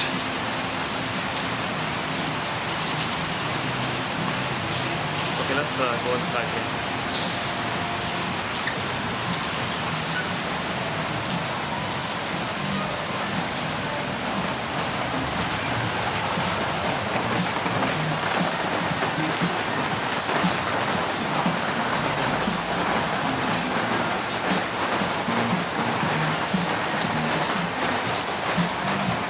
Hey, what about in here? Is it still there? Oh, finally. All right.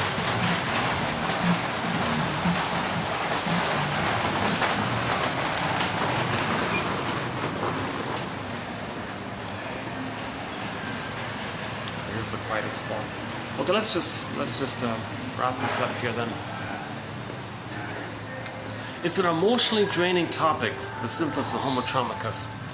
I feel like I need a good sort of to be in a energetic mode to do it. How's lighting here? What is it? Let's see. What time is it here? 1 second. 7 o'clock. Yeah, this has been a 2-hour video. Yeah. The lighting's not too great around here, is it? Although there are fewer people around. It's doable, right? The lighting's not that bad, is it?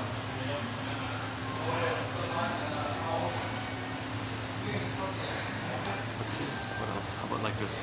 Oh, hang on. Here we go. Oh my God! All I got to do is turn the chair around. Okay, this is good. If it's less busy here at night, then.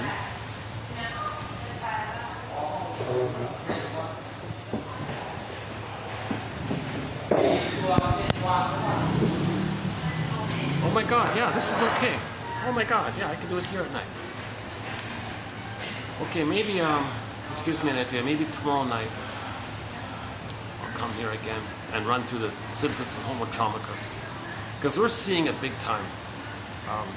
The rage that we're seeing at present, it's psychosis, it's deeply mad, it's unbelievable. And a lot of people are feeling what those behind it probably felt as a baby, but didn't know it was oppressed, getting others to feel it. So that's one of the symptoms. When you try to get others to feel what you couldn't feel, it's called externalization, projective identification. Get others to feel what you're feeling, because in the fantasies, if others are feeling what you're feeling, then in your psychosis, you're one with the breast. The baby's one with the breast. The breast mother. If the baby's distressed, the mother's distressed. The mother's them. But if the mother's distressed, if she gets the signal that the baby's distressed, the baby thinking they're one, the mother sues the baby. If there's a failure there with the bottle and the removal and the trauma at birth and all this, then they go through life coaxing others to feel depressed and scared and all this, which I think might be kind of happening. The world is feeling depressed and all this. The fantasy is those kind of actively in this want to have the fantasy that the mother's going to soothe them. So projective identification. Okay, shall I compare thee to an onion? If you layer it all down, it's going to cut out here. Okay, this video is going to cut out like any minute, any second now. If you layer it all down, there's a thing called projective identification. If you type in the search engine here, you'll get all the quotes on it. That's a major thread. If you layer it all down, the prototype, the source is baby's nursing. Baby feels distressed, mother picks it up, mother soothes the baby. A cycle takes place, all is good. A problem there, transfer that to the present, coax others to feel what you're feeling, with the fantasy that you could be one with the breast who will soothe you in the past. We're not making